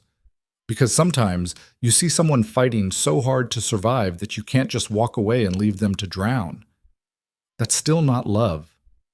"No," Rhett agreed. "But maybe it's the start of it, or maybe it's something else that matters just as much." James absorbed this, chewing it over. "Do you think you'll ever love her? For real?" "I think I might already." The admission surprised Rhett as much as it probably surprised James. "I'm not sure when it happened, but yeah, I think I might." "If you hurt her," James said with the seriousness only a 7-year-old protecting his mother could muster, "I'll make you sorry." "Fair enough." "I mean it. I might be small, but I'll find a way." "I believe you." Rhett meant it. "For what it's worth, I'm going to try not to give you a reason." James nodded slowly, something shifting in his expression. Not quite trust, but maybe the possibility of it eventually. He handed Rhett a nail without being asked and stayed to help finish the repair, working in silence that felt less hostile than before. Small victories, Rhett thought. He'd take them. Sarah was easier in some ways, harder in others. She followed Rhett everywhere, chattering constantly, asking questions about everything from where he grew up to why the sky was blue to whether he thought horses could understand human language. "Did you have a mama?" she asked one afternoon while they fed the chickens. "I did. She died when I was young." "Like our papa died?" "Similar." "Do you miss her?" "Sometimes. It's been a long time." Sarah scattered feed with intense concentration. "I miss Papa every day, but Mama says that's okay, that missing people means we loved them." "Your Mama's right." "Do you think Papa would like you?" The question caught Rhett off guard. "I don't know. Maybe not at first." "Why not?" "Because I'm the man who tried to take his farm, who made your Mama's life harder. Who's not him?" Sarah considered this seriously. "But you also helped us, and you made Mama smile again. She stopped smiling after Papa died. But yesterday I heard her laughing in the kitchen, and it sounded like before." "I'm glad. So maybe Papa would like you now, even if he didn't before." "Maybe," Rhett agreed, throat tight. Sarah slipped her small hand into his, sticky with chicken feed and complete trust. "I like you, even if you make bad breakfast." "My breakfast isn't that bad." "It's pretty bad." "I'm learning." "Learn faster," Sarah said seriously. "We're very hungry children." Rebecca stayed silent as always, but she started sitting closer to Rhett during meals, started bringing him her doll to hold while she ate, started falling asleep on his lap when he told the other kids stories before bed. Communication without words, trust given in tiny increments. Annie just loved him immediately and without reservation, the way only very small children could. She called him Papa from day 2 and never looked back, climbing onto his shoulders, demanding to be carried everywhere, falling asleep in his arms like she'd been doing it her whole short life. "She doesn't remember Thomas well," Elena said one evening, watching Annie sprawled across Rhett's chest, drooling slightly. She was barely one when he died. You're her papa now, the only one she'll really know. Does that bother you? Yes, and no. Elena sat beside him, close enough that their shoulders touched. Yes, because Thomas deserves to be remembered. No, because Annie deserves to have a father who's here, not just a memory. I'm here, Rhett said quietly. I'm starting to believe that. They'd been married a week when the trouble started in earnest. Rhett was in town buying winter supplies when he overheard Deputy Calhoun talking to a group of men outside the saloon. He wouldn't have paid attention, except he heard Elena's name. Unnatural how fast it happened, Calhoun was saying, jaw still slightly swollen from where Rhett had hit him. Man doesn't marry a woman he barely knows unless there's something in it for him. Maybe he actually cares about her, someone said doubtfully. Or maybe he wanted the land all along and found an easier way to get it than foreclosure. Calhoun spat tobacco juice into the street. Mark my words, give it 6 months and he'll have her declared unfit, take custody of those kids and run that farm however he wants. Probably been his plan from the start. Rage flooded Rhett's veins, hot and immediate. He crossed the street in 4 strides and grabbed Calhoun by the collar, slamming him against the saloon wall hard enough to rattle windows. Say that again, Rhett growled. You heard me. Say it to my face. You married her for the land. Everyone knows it. Rhett pulled back his fist, fully intending to break Calhoun's nose this time, when a hand caught his wrist. Not worth it, Doc Morrison said calmly. He's baiting you. He's slandering my wife. And you hitting him proves his point, that you're violent, unstable, not fit to raise those children. Morrison met his eyes meaningfully. Think, Mercer. Rhett wanted to hit something so badly his whole body shook with it, but Morrison was right. Violence would just feed the gossip, give them ammunition to use against Elena. He released Calhoun with a shove. Stay away from my family. Public street. I'll go where I please. Then I'll make sure my wife knows to avoid you. Wouldn't want her accidentally running into someone who makes such vile accusations. He turned and nearly ran into Samuel Briggs, who'd been watching the confrontation with undisguised interest. Trouble in paradise already? Briggs asked. No paradise, just life. How's married life treating you? The children settling in with their new father? Something in Briggs's tone made Rhett's skin crawl. What do you want, Samuel? Just making conversation. Heard you transferred significant funds into your wife's account. Very generous of you. Supporting my family isn't generosity, it's obligation. Of course, Briggs smiled that oily smile. Just seems odd is all. Man gives a woman that much financial independence makes you wonder what he's compensating for. Or covering up. Meaning people talk. They're wondering if this marriage is legitimate or if it's some kind of arrangement, business deal dressed up as romance. People should mind their business. In a town this small, that'll never happen. Briggs tipped his hat mockingly. Give my regards to your lovely wife. Tell her if she ever needs anything at all. My door is always open. He walked away before Rhett could respond, leaving behind implications that felt dirty and wrong. Morrison sighed beside him. You've made enemies, Mercer. I've always had enemies. Not like this. Before, people feared you but respected you. Now they're questioning everything. Your motives, your character, your marriage. They're looking for cracks. Let them look. What if they find some? Rhett turned to face Morrison fully. What are you saying? I'm saying marriage is hard enough without half a town hoping it fails. I'm saying those children need stability, not drama. I'm saying... Morrison paused. I'm saying you better make damn sure this marriage is real, Mercer. Because if it's not, if this is just some elaborate play to acquire land or salve your conscience, people will figure it out. And when they do, Elena and those kids will pay the price. It's real. Is it? You've been married a week. You barely know each other. How real can it be? Real enough that I'd die before letting anything happen to them. That's devotion, not love. There's a difference. Maybe not as much as you think. Morrison studied him for a long moment. For their sake, I hope you're right.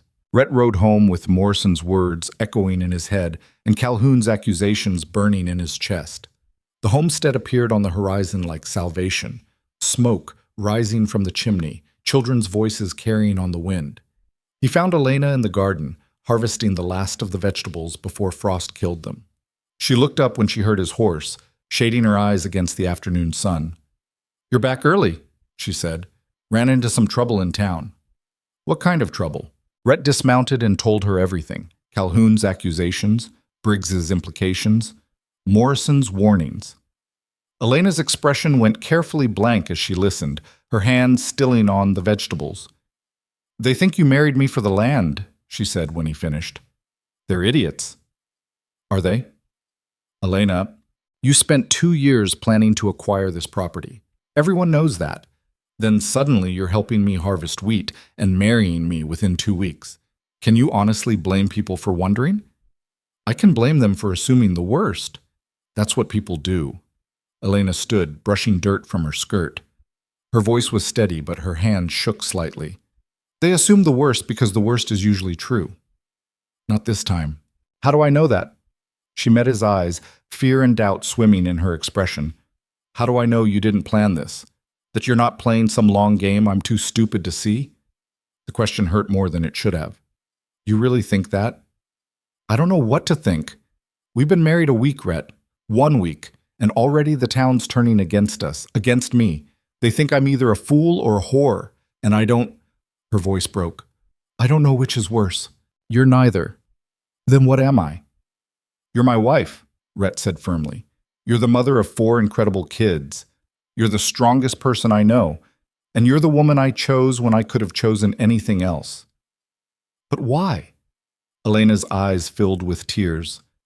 "Why did you really choose this? Choose us? Choose me?" Rhett crossed the garden in 3 strides and cupped her face in his hands, forcing her to look at him. "I chose you because you pointed a rifle at me and meant it, because you fought a rattlesnake barehanded, because you worked until you collapsed and still got up the next morning, because your children love you so fiercely it makes my chest hurt." His voice roughened. "I chose you because when I'm with you, I remember what it feels like to be human instead of just profitable. Because for the first time in 10 years, I wake up and don't hate who I see in the mirror." "That's not—" "I chose you because I'm falling in love with you," Rhett continued, the words spilling out raw and honest. "Maybe I already have. Maybe I started the day you called me the bad man and made me want to prove you wrong. I don't know when it happened, but it did. And I can't undo it, and I don't want to." Elena stared at him, tears tracking down her face. "You can't love me. You barely know me." "I know enough. What if you're wrong?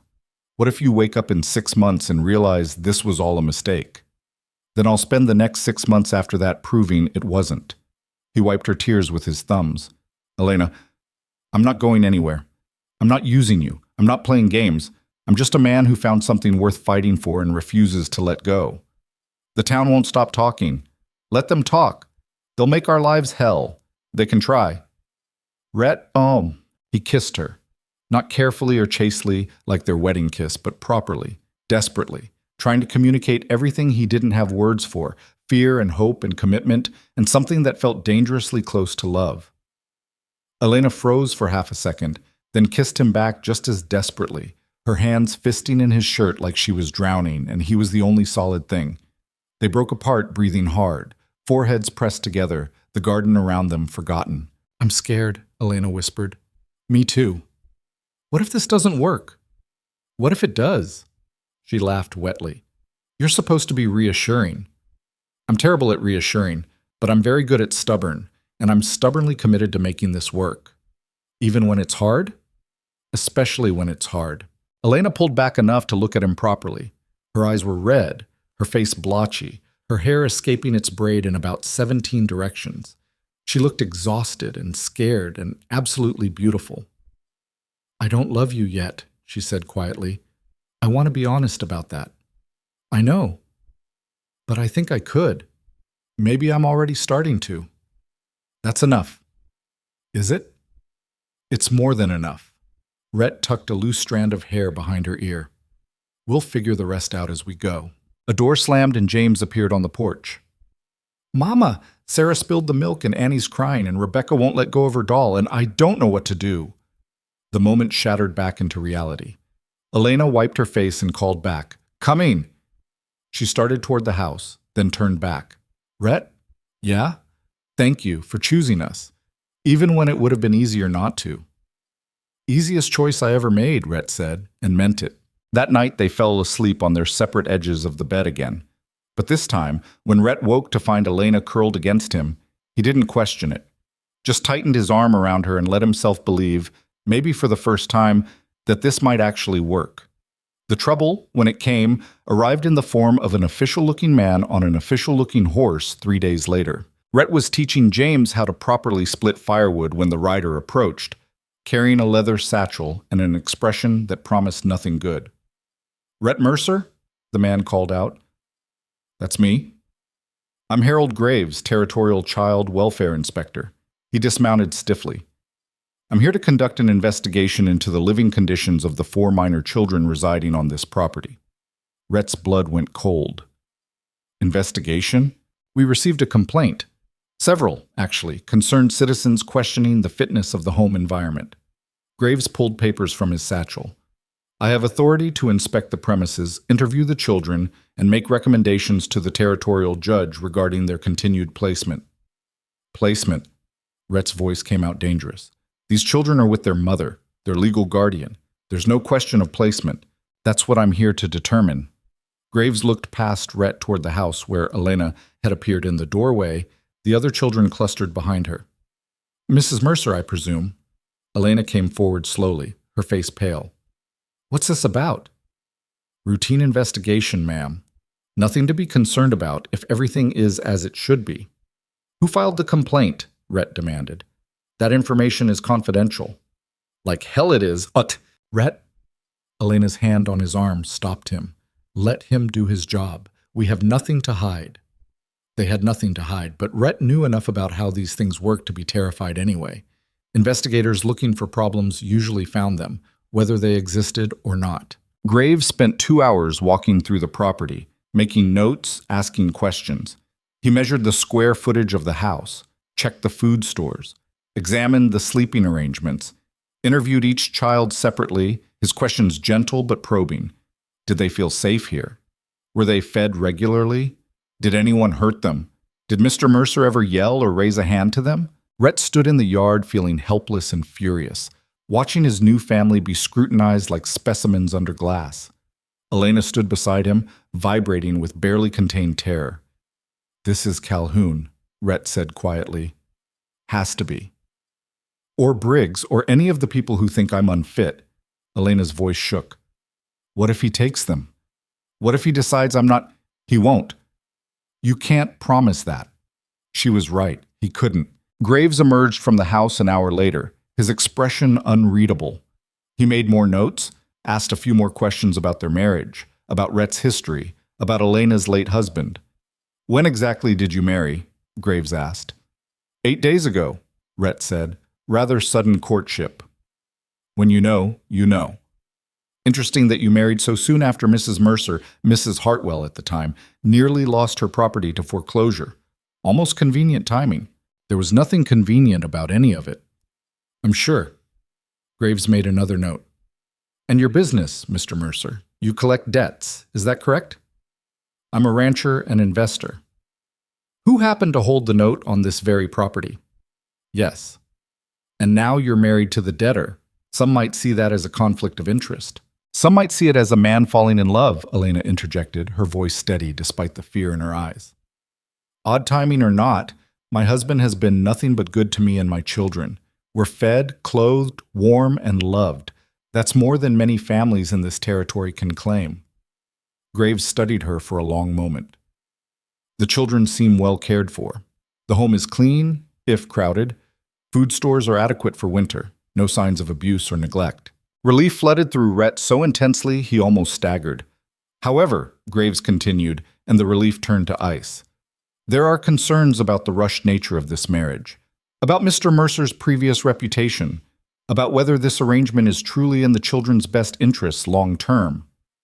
"What are you saying?" Elena asked. "I'm saying I'll be filing a report with Judge Patterson, recommending a follow-up inspection in 3 months. If everything remains stable and the children continue to thrive, we'll close the investigation. If not—" He didn't finish, but the implication was clear. "And in the meantime?" Rhett forced the words out. "In the meantime, you live your lives. Prove that this marriage is legitimate. that those children are safe and cared for, that whatever motivated this union, it's become something real. Graves mounted his horse. 3 months, Mr. and Mrs. Mercer. Make them count. He rode away, leaving them standing in the yard, feeling like they'd just survived an execution by the narrowest margin. Elena's legs gave out. Rhett caught her before she hit the ground, holding her while she shook with silent sobs. "They almost took them," she gasped. "They almost took my babies." But they didn't. They could have. They still might. They won't. We have 3 months to prove this is real, to prove we're a family. What if we can't? We will, Rhett said fiercely. We will, because failure isn't an option. Because I refuse to let some bureaucrat destroy what we're building here. What are we building? Rhett looked at the house where 4 children's faces pressed against the window, watching their mother cry. Looked at the land they'd fought for, the home they were making, the fragile new thing growing between them that didn't have a name yet but mattered more than anything. Everything, he said. We're building everything. That night, after the children were finally asleep and the house was quiet, Rhett and Elena sat at the kitchen table drinking coffee that had gone cold hours ago. I was pregnant with Rebecca when Thomas asked me to marry him, Elena said suddenly. Did you know that? Rhett shook his head. Everyone thought I trapped him, that I got pregnant on purpose to secure a husband. The whole town whispered about it. She stared into her cup. Truth was, we loved each other. The pregnancy was an accident, but not unwelcome. We were planning to marry anyway, but nobody believed that. They saw what they wanted to see, a poor girl using her body to catch a farmer with decent land. Elena, I'm telling you this because history's repeating. Different circumstances, same judgment. The town's decided I'm using you just like they decided I used Thomas. And no amount of protesting will change their minds. Then we don't protest. We just live.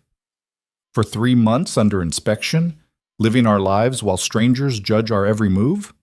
If that's what it takes. Elena finally looked at him, exhaustion and defeat warring in her expression. I'm so tired, Rhett. Tired of fighting. Tired of proving myself. Tired of defending my right to raise my own children. Then stop defending. Stop fighting. Just be. He reached across the table and took her hand. Be my wife. Be their mother. Be yourself. And let anyone who has a problem with that choke on it. A ghost of a smile touched her lips. That easy? Nothing about this is easy. But maybe it doesn't have to be as hard as we're making it. 3 months, Elena said quietly. 3 months to convince an inspector that we're a real family. We are a real family. Are we? Or are we just 2 broken people pretending? Can it be both? She laughed, the sound startled and genuine. I suppose it can. They sat in the dark kitchen holding hands across the table, 2 people trying to convince themselves and everyone else that a marriage born of necessity could become something worth keeping. Outside, Montana wind rattled the windows. Inside, 4 children slept, trusting that the adults would somehow keep them safe. Rhett made a silent promise to those sleeping children and the woman across from him. 3 months wasn't long, but it was enough. It had to be enough. He'd spent years being the bad man, being ruthless and feared and alone. Maybe it was time to be something else.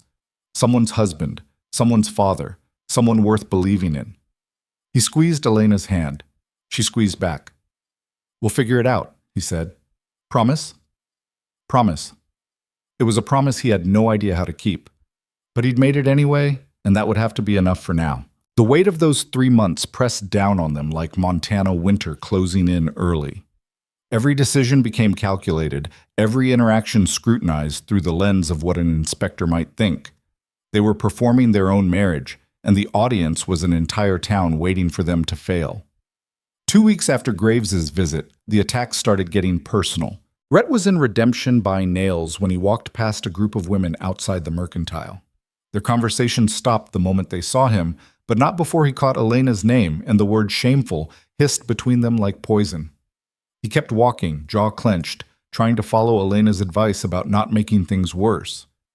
But when he came out 20 minutes later and found them still there, still talking, one of them laughing at something cruel, his resolve snapped. You have something to say about my wife? He asked, voice carrying across the street. The women startled. Margaret Preston, the banker's wife, recovered first. She was 50, respectable, the kind of woman who weaponized propriety. "We were having a private conversation, Mr. Mercer." Didn't sound private, sounded like gossip. "We were merely expressing concern for those poor children being raised in such an irregular household." Irregular how? A mother who married a virtual stranger weeks after nearly losing everything. A man with your reputation suddenly playing at being a family man. It's, she paused delicately, suspicious. What's suspicious is grown women with nothing better to do than tear down a widow trying to raise her children. We're not tearing anyone down, we're protecting community standards. Community standards? Rhett laughed, harsh and cold.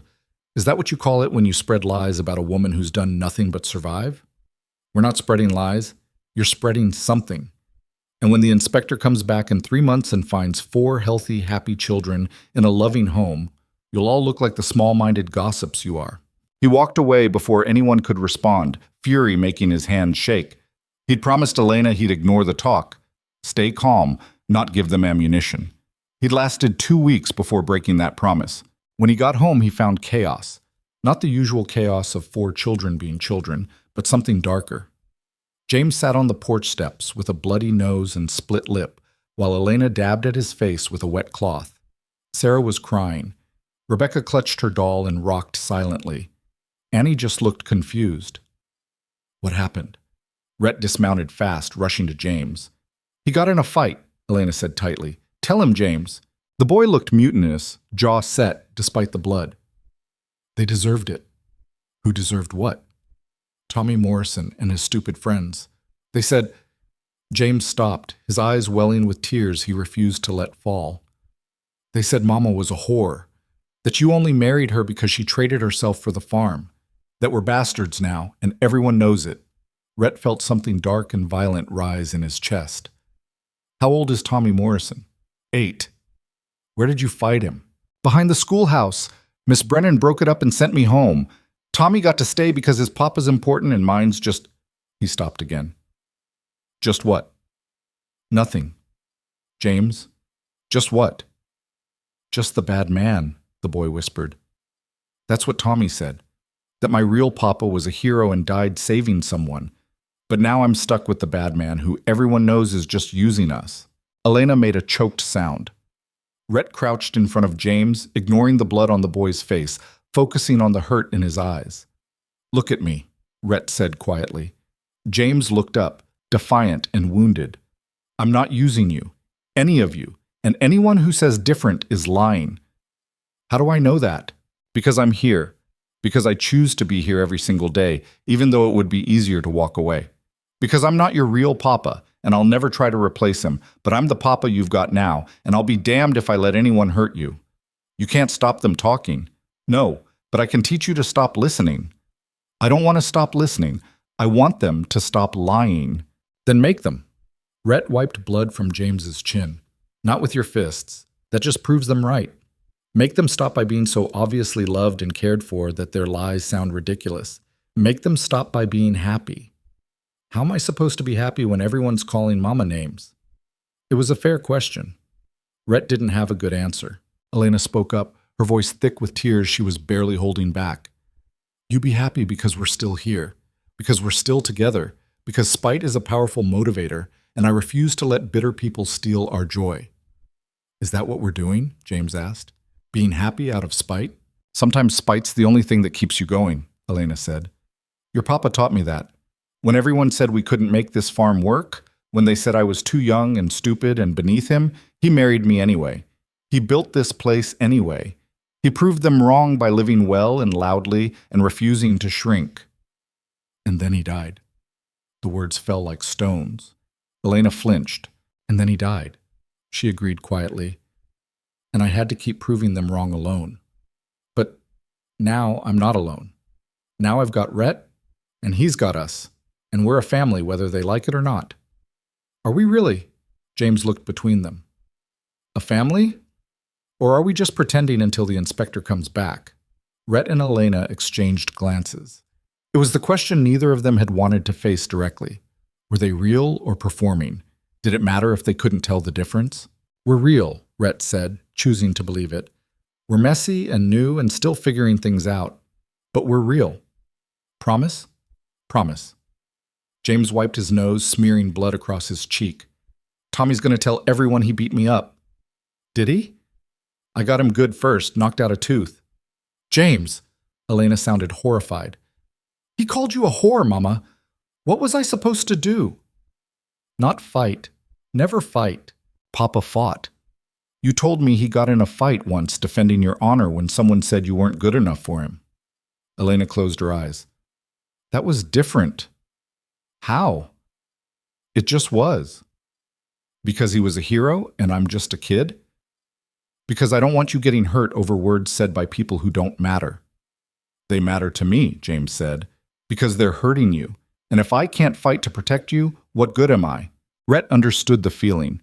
He'd wanted to hit Margaret Preston and every other gossip in Redemption, wanted to make them hurt for hurting Elena, but violence just fed their narrative, proved them right about him being dangerous, unstable, unfit.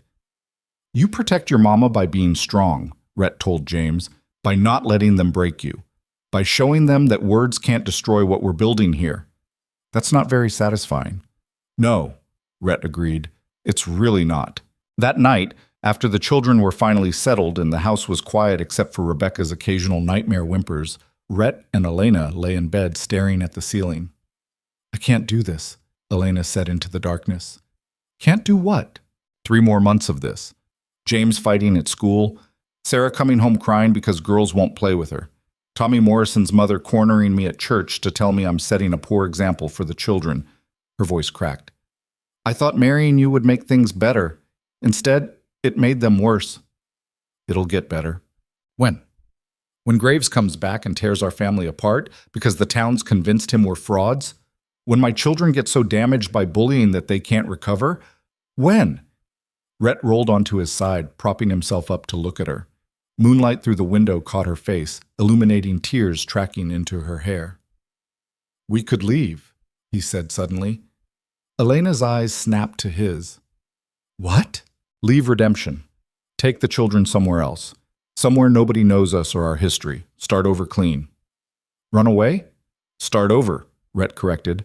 I've got money, resources. We could go to California, Oregon, somewhere with more opportunity and less judgment. This is our home. This is 4 walls and 20 acres that have caused you nothing but pain. Thomas built this place. It's all I have left of him. Is it worth your children's happiness? The question hung between them, heavy with implications. Elena sat up, pulling her knees to her chest. You'd really do that? She asked quietly. Leave everything behind? Your business, your properties, your whole empire? For you? For them? Yeah. Why? Because I meant what I said. I'm not the bad man anymore. And the bad man would force you to stay and fight for principle. The better man recognizes when the cost is too high. Elena was quiet for a long time, processing this. Outside, a coyote howled. The wind picked up, rattling the shutters. I don't want to run, she said finally. I spent my whole life being told I wasn't good enough, that I didn't belong, that I should be grateful for whatever scraps people were willing to give me. And I'm tired of it. I'm tired of running and hiding and apologizing for surviving. Then what do you want? I want to stay. I want to fight. I want to stand in front of the whole town and dare them to say one more word about my family. She turned to look at him, fire in her eyes despite the tears. I want to prove Thomas's death meant something, that this farm he died protecting matters, that I matter. You do matter. Then help me show them. Rhett pulled her close, tucking her head under his chin. She came willingly, curling into him like she was finding shelter from a storm. How? He asked. I don't know yet, but there has to be a way, some way to shut them all up and prove we're exactly what we say we are. They fell asleep like that, wrapped around each other, 2 people trying to figure out how to win a war against an entire town's prejudice. The answer came from an unexpected source 2 days later. Rhett was repairing the barn roof when Doc Morrison rode up, his expression grim. We need to talk, Morrison said without preamble. About? About the coordinated effort to destroy your family's reputation. Rhett climbed down from the ladder. I'm listening. Morrison glanced toward the house where Elena was teaching Sarah to read. Not here. Town. 1 hour. The saloon. He rode off before Rhett could ask questions, leaving behind more worry than answers. An hour later, Rhett walked into the Last Dollar saloon to find Morrison at a back table with 3 other men. He recognized Judge Patterson, elderly but sharp, Tom Henderson from the Mercantile, and surprisingly, Reverend Hutchins. Gentlemen, Rhett said cautiously, taking the empty chair. We have a problem, Patterson said, getting straight to it. And by we, I mean this town. I'm aware. Are you? Because from where I sit, this situation is spiraling into something ugly. Families divided, children bullied, women spreading vicious gossip, and at the center of it, your marriage. My marriage is nobody's business. It became everyone's business when that child welfare inspector started asking questions around town. Patterson leaned forward. Graves didn't just inspect your home, Mercer. He talked to people, lots of people. And what he heard convinced him to recommend follow-up not just on you, but on this entire community's moral climate. What does that mean? It means redemption is under scrutiny. It means if we can't prove we're a stable, upstanding community, territorial authorities might decide we need outside oversight, church supervision, regular inspections, all because people couldn't keep their mouths shut about your personal life. Rhett felt a grim satisfaction. So suddenly everyone cares about my marriage working? Suddenly, everyone realizes their petty gossip has consequences beyond feeling superior. Henderson spoke up. My wife came home yesterday in tears because Graves questioned her about whether she'd witnessed any impropriety at your home, made her feel like a criminal for repeating what others had said. Good. She should feel bad. That's not the point. That's exactly the point, Rhett's voice hardened. You all let this happen. Let people attack my wife, bully my children, question my fitness as a father. You stood by while the Margaret Prestons of this town tried to destroy us. So forgive me if I don't feel sympathetic now that there are consequences. We're trying to fix it, Hutchins said quietly. That's why we're here. How? Patterson pulled out a folder. The territorial governor is visiting in 2 weeks, making rounds, checking on communities, assessing stability. Graves will be with him. They'll want to see your family, talk to your children, evaluate whether redemption is the kind of place that protects families or destroys them. And we need to show them a united community supporting a legitimate family, which means we need the gossip to stop, the attacks to end, the children to be left alone. You can't control what people say. No, but we can control what they say publicly. And we can make it clear that continued harassment of your family will result in social consequences. Patterson met his eyes.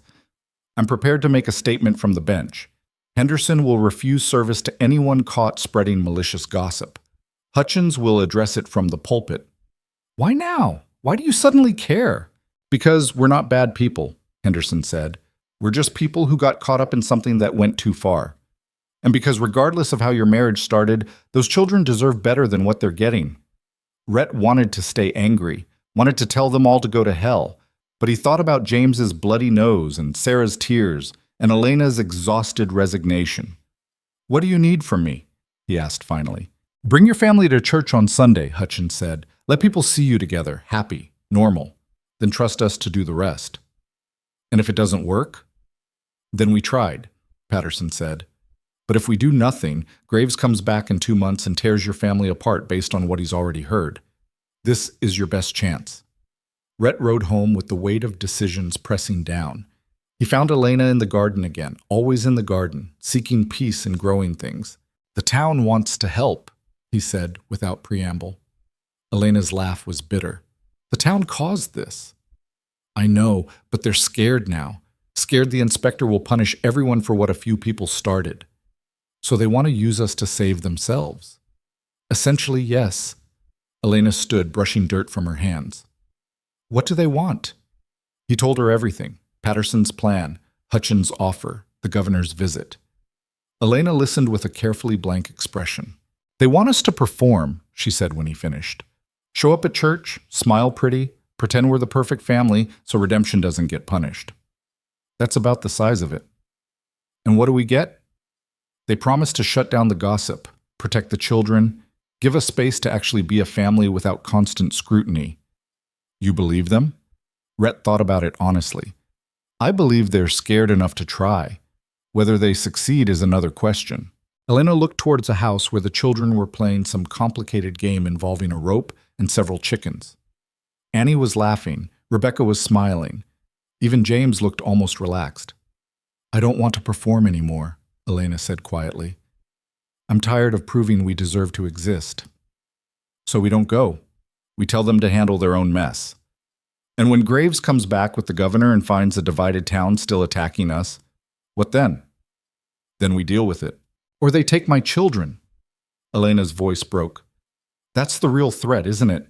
Not the town's reputation, not redemption standing with the territory. My children, that's what's at stake. Rhett moved closer, taking her hands in his. They were rough with calluses, strong from work, trembling slightly. Whatever you decide, I'm with you, he said.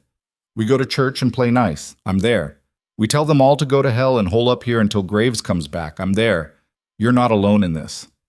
Elena's eyes filled with tears. I feel alone. Even with you here, even with the children, I feel like I'm drowning, and everyone's just watching. Then let's give them something else to watch. Let's show up on Sunday not as performers, but as exactly what we are. A family that's broken and healing and doing our best. Let them see the truth and decide if that's enough. What if it's not enough? Then it was never going to be. But at least we tried on our terms. Elena leaned into him, letting him hold her while she cried.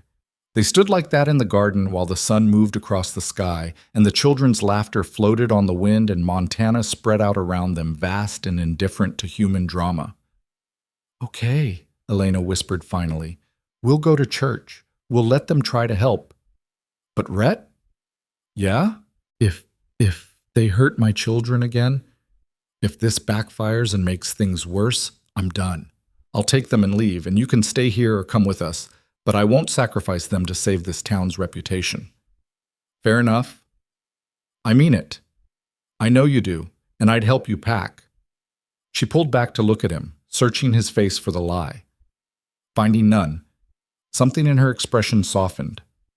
You really would leave everything for us, wouldn't you? Everything I have means nothing if you're not safe.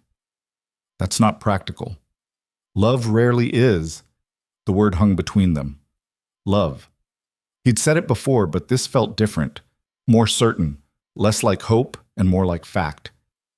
Elena touched his face gently. I'm falling in love with you. I fought it because it seemed stupid and dangerous and too fast, but I'm losing that fight. Good. Is it? It's everything. They kissed in the garden with dirt on their hands and fear in their hearts. Two people choosing each other again and again, despite every reason not to. When they pulled apart, James was standing 10 feet away, looking awkward. Sorry, the boy said, but Annie fell and she's crying and Sarah said to get Mama. The moment broke back into reality. Elena hurried toward the house while Rhett and James followed more slowly. You really love her? James asked. I really do. And us? You love us too? Rhett crouched down to James's level. Yeah, kid. I love you too. All of you, even when you're driving me crazy. We drive you crazy a lot.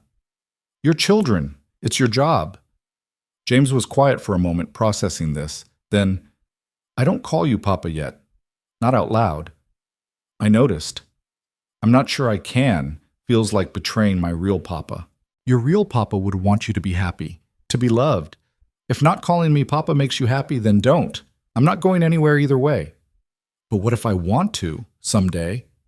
Then someday you will. And it'll mean more because you chose it, not because anyone forced you.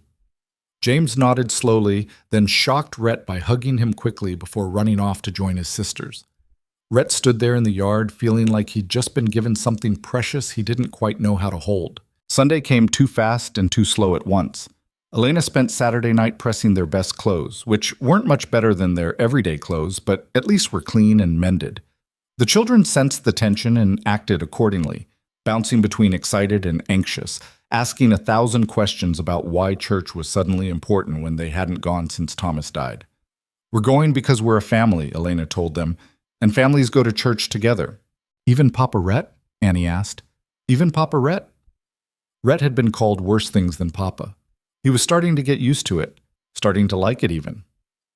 Sunday morning arrived cold and clear, frost on the ground, warning of winter coming soon. They loaded into the wagon, all 6 of them crammed together, the children in their Sunday best looking like a choir of nervous angels. The ride to redemption took 30 minutes that felt like hours. When they arrived, other families were already gathering outside the church. Conversation stopped as the Mercers climbed down from their wagon. People stared. "Mama, everyone's looking," Sarah whispered. "Let them look," Elena said, her voice steady even though her hands shook. "We've got nothing to hide." They walked toward the church as a unit, Rhett on one side, Elena on the other, 4 children between them. Judge Patterson stood at the door like he was guarding it. When he saw them, he nodded approvingly. "Mrs. Mercer, Rhett, children, welcome." "Judge," Rhett acknowledged. They filed inside where more people stared. Found a pew in the middle, not hiding in back, not presuming to sit up front. Just middle, average, normal. Reverend Hutchins began the service with a sermon that could have been called subtle, if subtle meant beating people over the head with pointed remarks about gossip, judgment, and loving thy neighbor. He didn't name anyone specifically, but his eyes kept landing on Margaret Preston and her circle of friends. "This community was built by people helping each other survive," Hutchins intoned, "not by tearing each other down. When we forget that, we forget what makes us worth saving." It was possibly the least subtle sermon in the history of religion. After the service, people approached cautiously. Some offered awkward apologies, others just nodded acknowledgement. Tom Henderson's wife, Martha, came up to Elena with tears in her eyes. "I'm sorry," Martha said simply. "I repeated things I shouldn't have. Hurt you when you were already hurting. I'm sorry." Elena accepted the apology with more grace than Martha probably deserved. "Thank you." More followed. Not everyone. Margaret Preston left through the side door without speaking to anyone. Deputy Calhoun was conspicuously absent, but enough people made the effort that by the time they left, the air felt different. Lighter, maybe. Or maybe just less suffocating. "That went better than expected," Rhett murmured as they loaded the children back into the wagon. "Don't celebrate yet," Elena warned. "Words are easy. Actions are harder." She was right to be cautious. Over the next week, the gossip quieted but didn't disappear entirely. James still got looks at school, but no more fights. Sarah made a new friend whose mother apparently got the message about acceptable behavior. Even Rebecca seemed more settled, clutching her doll less desperately. Small victories, fragile progress. Then 10 days after the church service, Harold Graves returned with an entourage that included the territorial governor, a stenographer, and enough official importance to make everyone nervous. Rhett and Elena watched from their porch as the procession rode up the valley, dust rising behind them like a judgment cloud. "Here we go?" Elena said quietly. "Here we go," Rhett agreed. The governor was younger than expected, maybe 40, with sharp eyes and a political smile. He introduced himself as Charles Whitmore and immediately launched into pleasantries that barely masked the investigation happening underneath. "Beautiful property you have here, Mr. Mercer." "Thank you, Governor." "And Mrs. Mercer, I understand you've had quite the year." "You could say that," Elena replied carefully. "Lost your first husband, nearly lost your home, gained a new husband. That's a lot of change for one family." "We're adaptable." Whitmore smiled. It didn't reach his eyes. "Indeed. Inspector Graves here tells me there were concerns about the children's welfare, about the rushed nature of your marriage, about community standards." "There were concerns," Rhett said. "Most of them based on gossip and speculation rather than fact. And yet gossip often contains kernels of truth, doesn't it? It also contains a lot of cruelty." "That it does." Whitmore looked around at the repaired barn, the neat house, the children who'd emerged curious and cautious. "May we speak with the children, separately?" Elena's hand found Rhett's, squeezing hard. "Of course." They interviewed each child while Rhett and Elena waited outside in agony. 30 minutes that felt like 30 hours. When they finally emerged, Annie was crying and James looked furious. "What did you say to them?" Elena demanded. "Just asked some questions," Graves said mildly. "Standard procedure." Whitmore studied them both carefully. "Your children speak very highly of you both. Young James was particularly defensive of his stepfather, called him the best man he knows." Rhett's throat tightened. James had called him that. James, who hadn't yet called him Papa out loud but had defended him to strangers. "They're good kids," Rhett managed. "They are. Which is why I'm recommending the investigation be closed." Whitmore pulled out papers. "Pending Judge Patterson's agreement, of course. But from what I've seen today and what the community has testified, this appears to be a legitimate family doing their best under difficult circumstances." Elena made a sound that might have been a sob or a laugh. "You're closing it? I see no reason to continue. You have a stable home, adequate resources, and children who are clearly loved. Whatever motivated this marriage initially, it appears to have become something real." "It was always real," Rhett said quietly. "Perhaps, but now it's obviously so. That's what matters." Whitmore shook their hands. "Raise your children well, Mr. and Mrs. Mercer. Don't give me a reason to come back." They rode away, leaving behind a family that had just been given permission to stop performing and start living. Elena collapsed against Rhett the moment they were gone, shaking with relief so intense it looked like breaking. The children swarmed them, all talking at once, asking if everything was okay, if the bad men were gone, if they could stay together now. "We can stay together," Elena told them, her voice thick with tears. "We're a family, and nobody can take that away." "Forever?" Annie asked. "Forever," Rhett confirmed. James looked at him with those serious eyes. "The governor asked if I was happy here, if I felt safe, if you were good to us." "What did you tell him?" "I told him you're the best man I know, that you chose us when you didn't have to, that you're not my real papa, but you're my papa anyway, if that makes sense." James paused. "Does it make sense?" "Perfect sense," Rhett said, pulling the boy into a hug that James returned fiercely. That night, after the children were asleep and the house was finally quiet, Rhett and Elena lay in bed holding each other like survivors of a shipwreck finally reaching shore. "We did it," Elena whispered. "We actually survived. We did more than survive. We became real. Were we not real before? We were trying to be. Now we just are." Elena turned in his arms to face him properly. In the darkness, he could barely see her face, but he felt her hand touch his cheek. "I love you," she said. "Not because I'm supposed to, or because you saved us, or because it's convenient. I love you because you're kind to my children and patient with me, and you never once made me feel like I owed you anything. You don't owe me anything. I know. That's why I love you." Rhett kissed her, slow and gentle, then less gentle, until they were tangled together in a way that was new and terrifying and exactly right. When they finally pulled apart, breathless and rumpled, Elena was crying again, but smiling too. "Happy tears?" Rhett asked. "The happiest." They fell asleep, wrapped around each other, not performing anymore, not pretending, just being what they'd fought so hard to become, a family, broken and healing and real. The bad man had found his redemption after all, not in grand gestures or heroic sacrifices, but in choosing love over profit, family over empire, messy, complicated humanity over cold isolation. He'd ridden into Elena's life as a debt collector and found instead a home. And that, Rhett thought as sleep pulled him under, was worth more than every dollar he'd ever made. Winter came hard, and Rhett discovered he'd miscalculated everything. The firewood he'd stockpiled lasted 3 weeks before Elena quietly mentioned they were running low. "I'll get more," he said. "From where?" "Forrest is snowed in." He ended up hiring a crew from town, spending money they didn't have, coming home exhausted and aware of how little he actually knew about survival. Elena found him in the barn that night, staring at their dwindling supplies. "You've been rich too long," she said, but she was smiling. "Forgot what struggle looks like. I'm failing at this. You're learning. That's different." Christmas came with no money for presents. Rhett wanted to buy everything, prove they weren't struggling anymore. Elena refused. "We make our own traditions," she said firmly. So they made ornaments from fabric scraps, baked bread shaped like stars. Rhett carved Elena a comb from antler, working on it secretly for weeks. She cried when she opened it. "It's just a comb," he said. "It's proof you were thinking about me. That's everything." She gave him a shirt she'd sewn in secret. It fit perfectly because she'd made it for his body, his existence. Rebecca gave them her first full sentence, spoken clearly.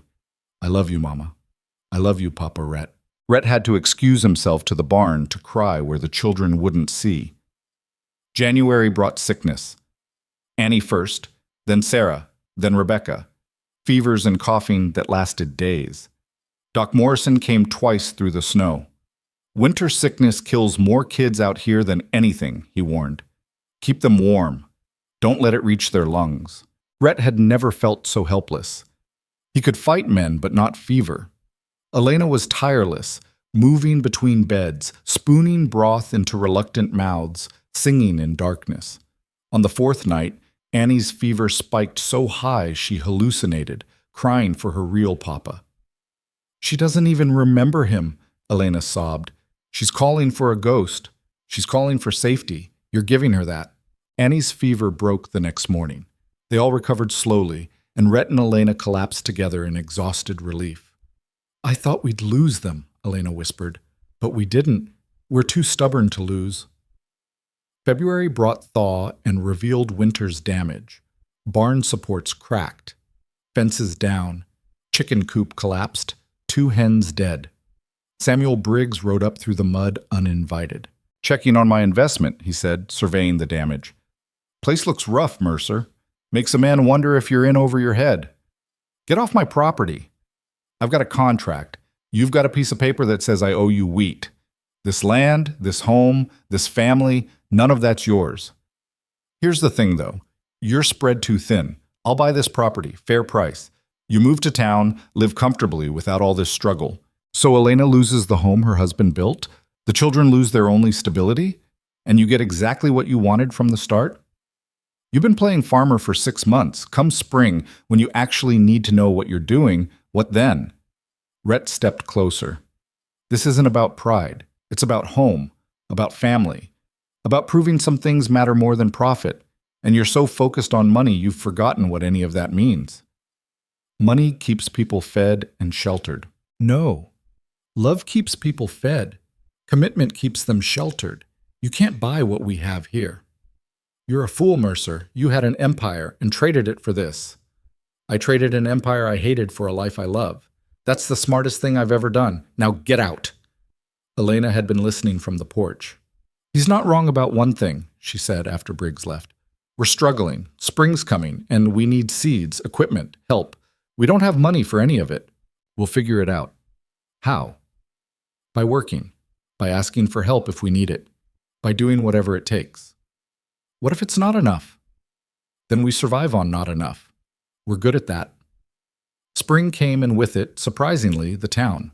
Judge Patterson brought seed, Tom Henderson brought equipment, Doc Morrison organized a work party.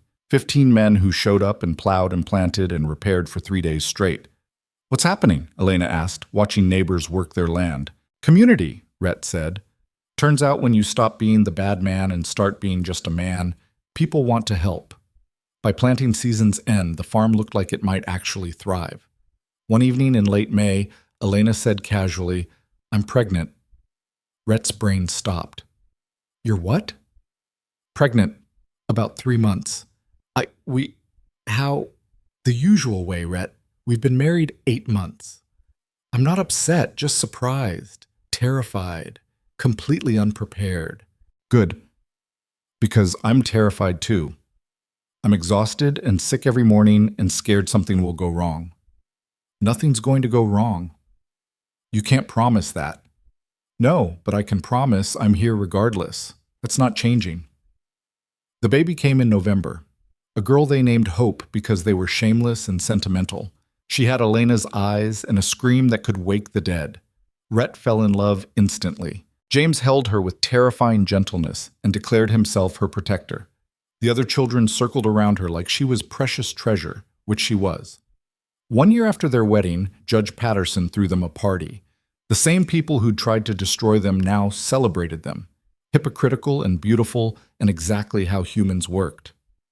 Speech, someone called. Rhett stood reluctantly. 2 years ago, I came to collect a debt. Found a woman with a rifle and more courage than sense. Laughter rippled through the crowd. I came to take something. Instead, I got taken. By 4 children who needed a father. By a woman who needed a partner. By a town that needed reminding what community means. He found Elena holding Hope, surrounded by their children. I was the bad man for a long time, made money being ruthless, hurt people. Thought that's all I was capable of being. His voice roughened. Turns out I was wrong. Turns out people can change if they find something worth changing for. Turns out love isn't weakness, it's the bravest thing you can do. The bad man was just a scared man who didn't know better. And the second you show him better, he stops being bad and starts being human. Doc Morrison raised his glass. To the Mercers. To family. To second chances. To the Mercers, everyone echoed. 3 years later, Rhett stood in the valley where he'd first seen Elena with a rifle. The homestead had grown. New barn, expanded house, fields producing enough to sell to 3 counties. 5 children running around, Hope leading the chaos despite being youngest. Elena stood beside him, gray threading her hair, laugh lines deep around her eyes. You ever regret it? She asked. Giving up your empire for this? Rhett looked at the life they'd built. Not perfect. They still struggled sometimes, still argued, still made mistakes. But they were together. Not once, he said. You? No regrets. You stay and work and fight for us. That's more than most people get. A scream from the house, Hope taking Sarah's doll again. I've got it, Rhett said, heading toward the chaos. Because that's what you did when you stopped being the bad man. You showed up. You handled the chaos. You loved imperfectly, but completely. You stayed when leaving was easier. Inside, Hope was fighting with Sarah while James mediated and Rebecca watched with quiet judgment.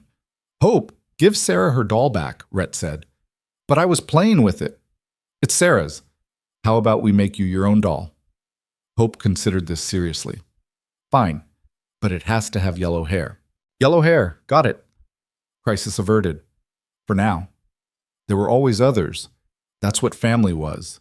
Endless small crises interrupted by moments of joy so profound they made the chaos worthwhile. Elena appeared holding a letter. From the territorial governor's office. They're doing a follow-up census. Want to highlight success stories, families that turn things around. They want to highlight us? Apparently we're a model for community rehabilitation and family stability. She looked up, amused. We're respectable now, Rhett. Feels weird. You'll get used to it. Probably not, but I'll fake it well enough. They'd been faking it for 3 years, pretending they knew what they were doing, and somehow the pretending had become real. That's the thing about second chances. You don't earn them by being perfect. You earn them by showing up and trying, by loving imperfectly, by building something worth keeping even if it started crooked. The bad man had become a good man by discovering he didn't need to be either. He just needed to be present, to try, to love. Outside, Montana spread vast and beautiful.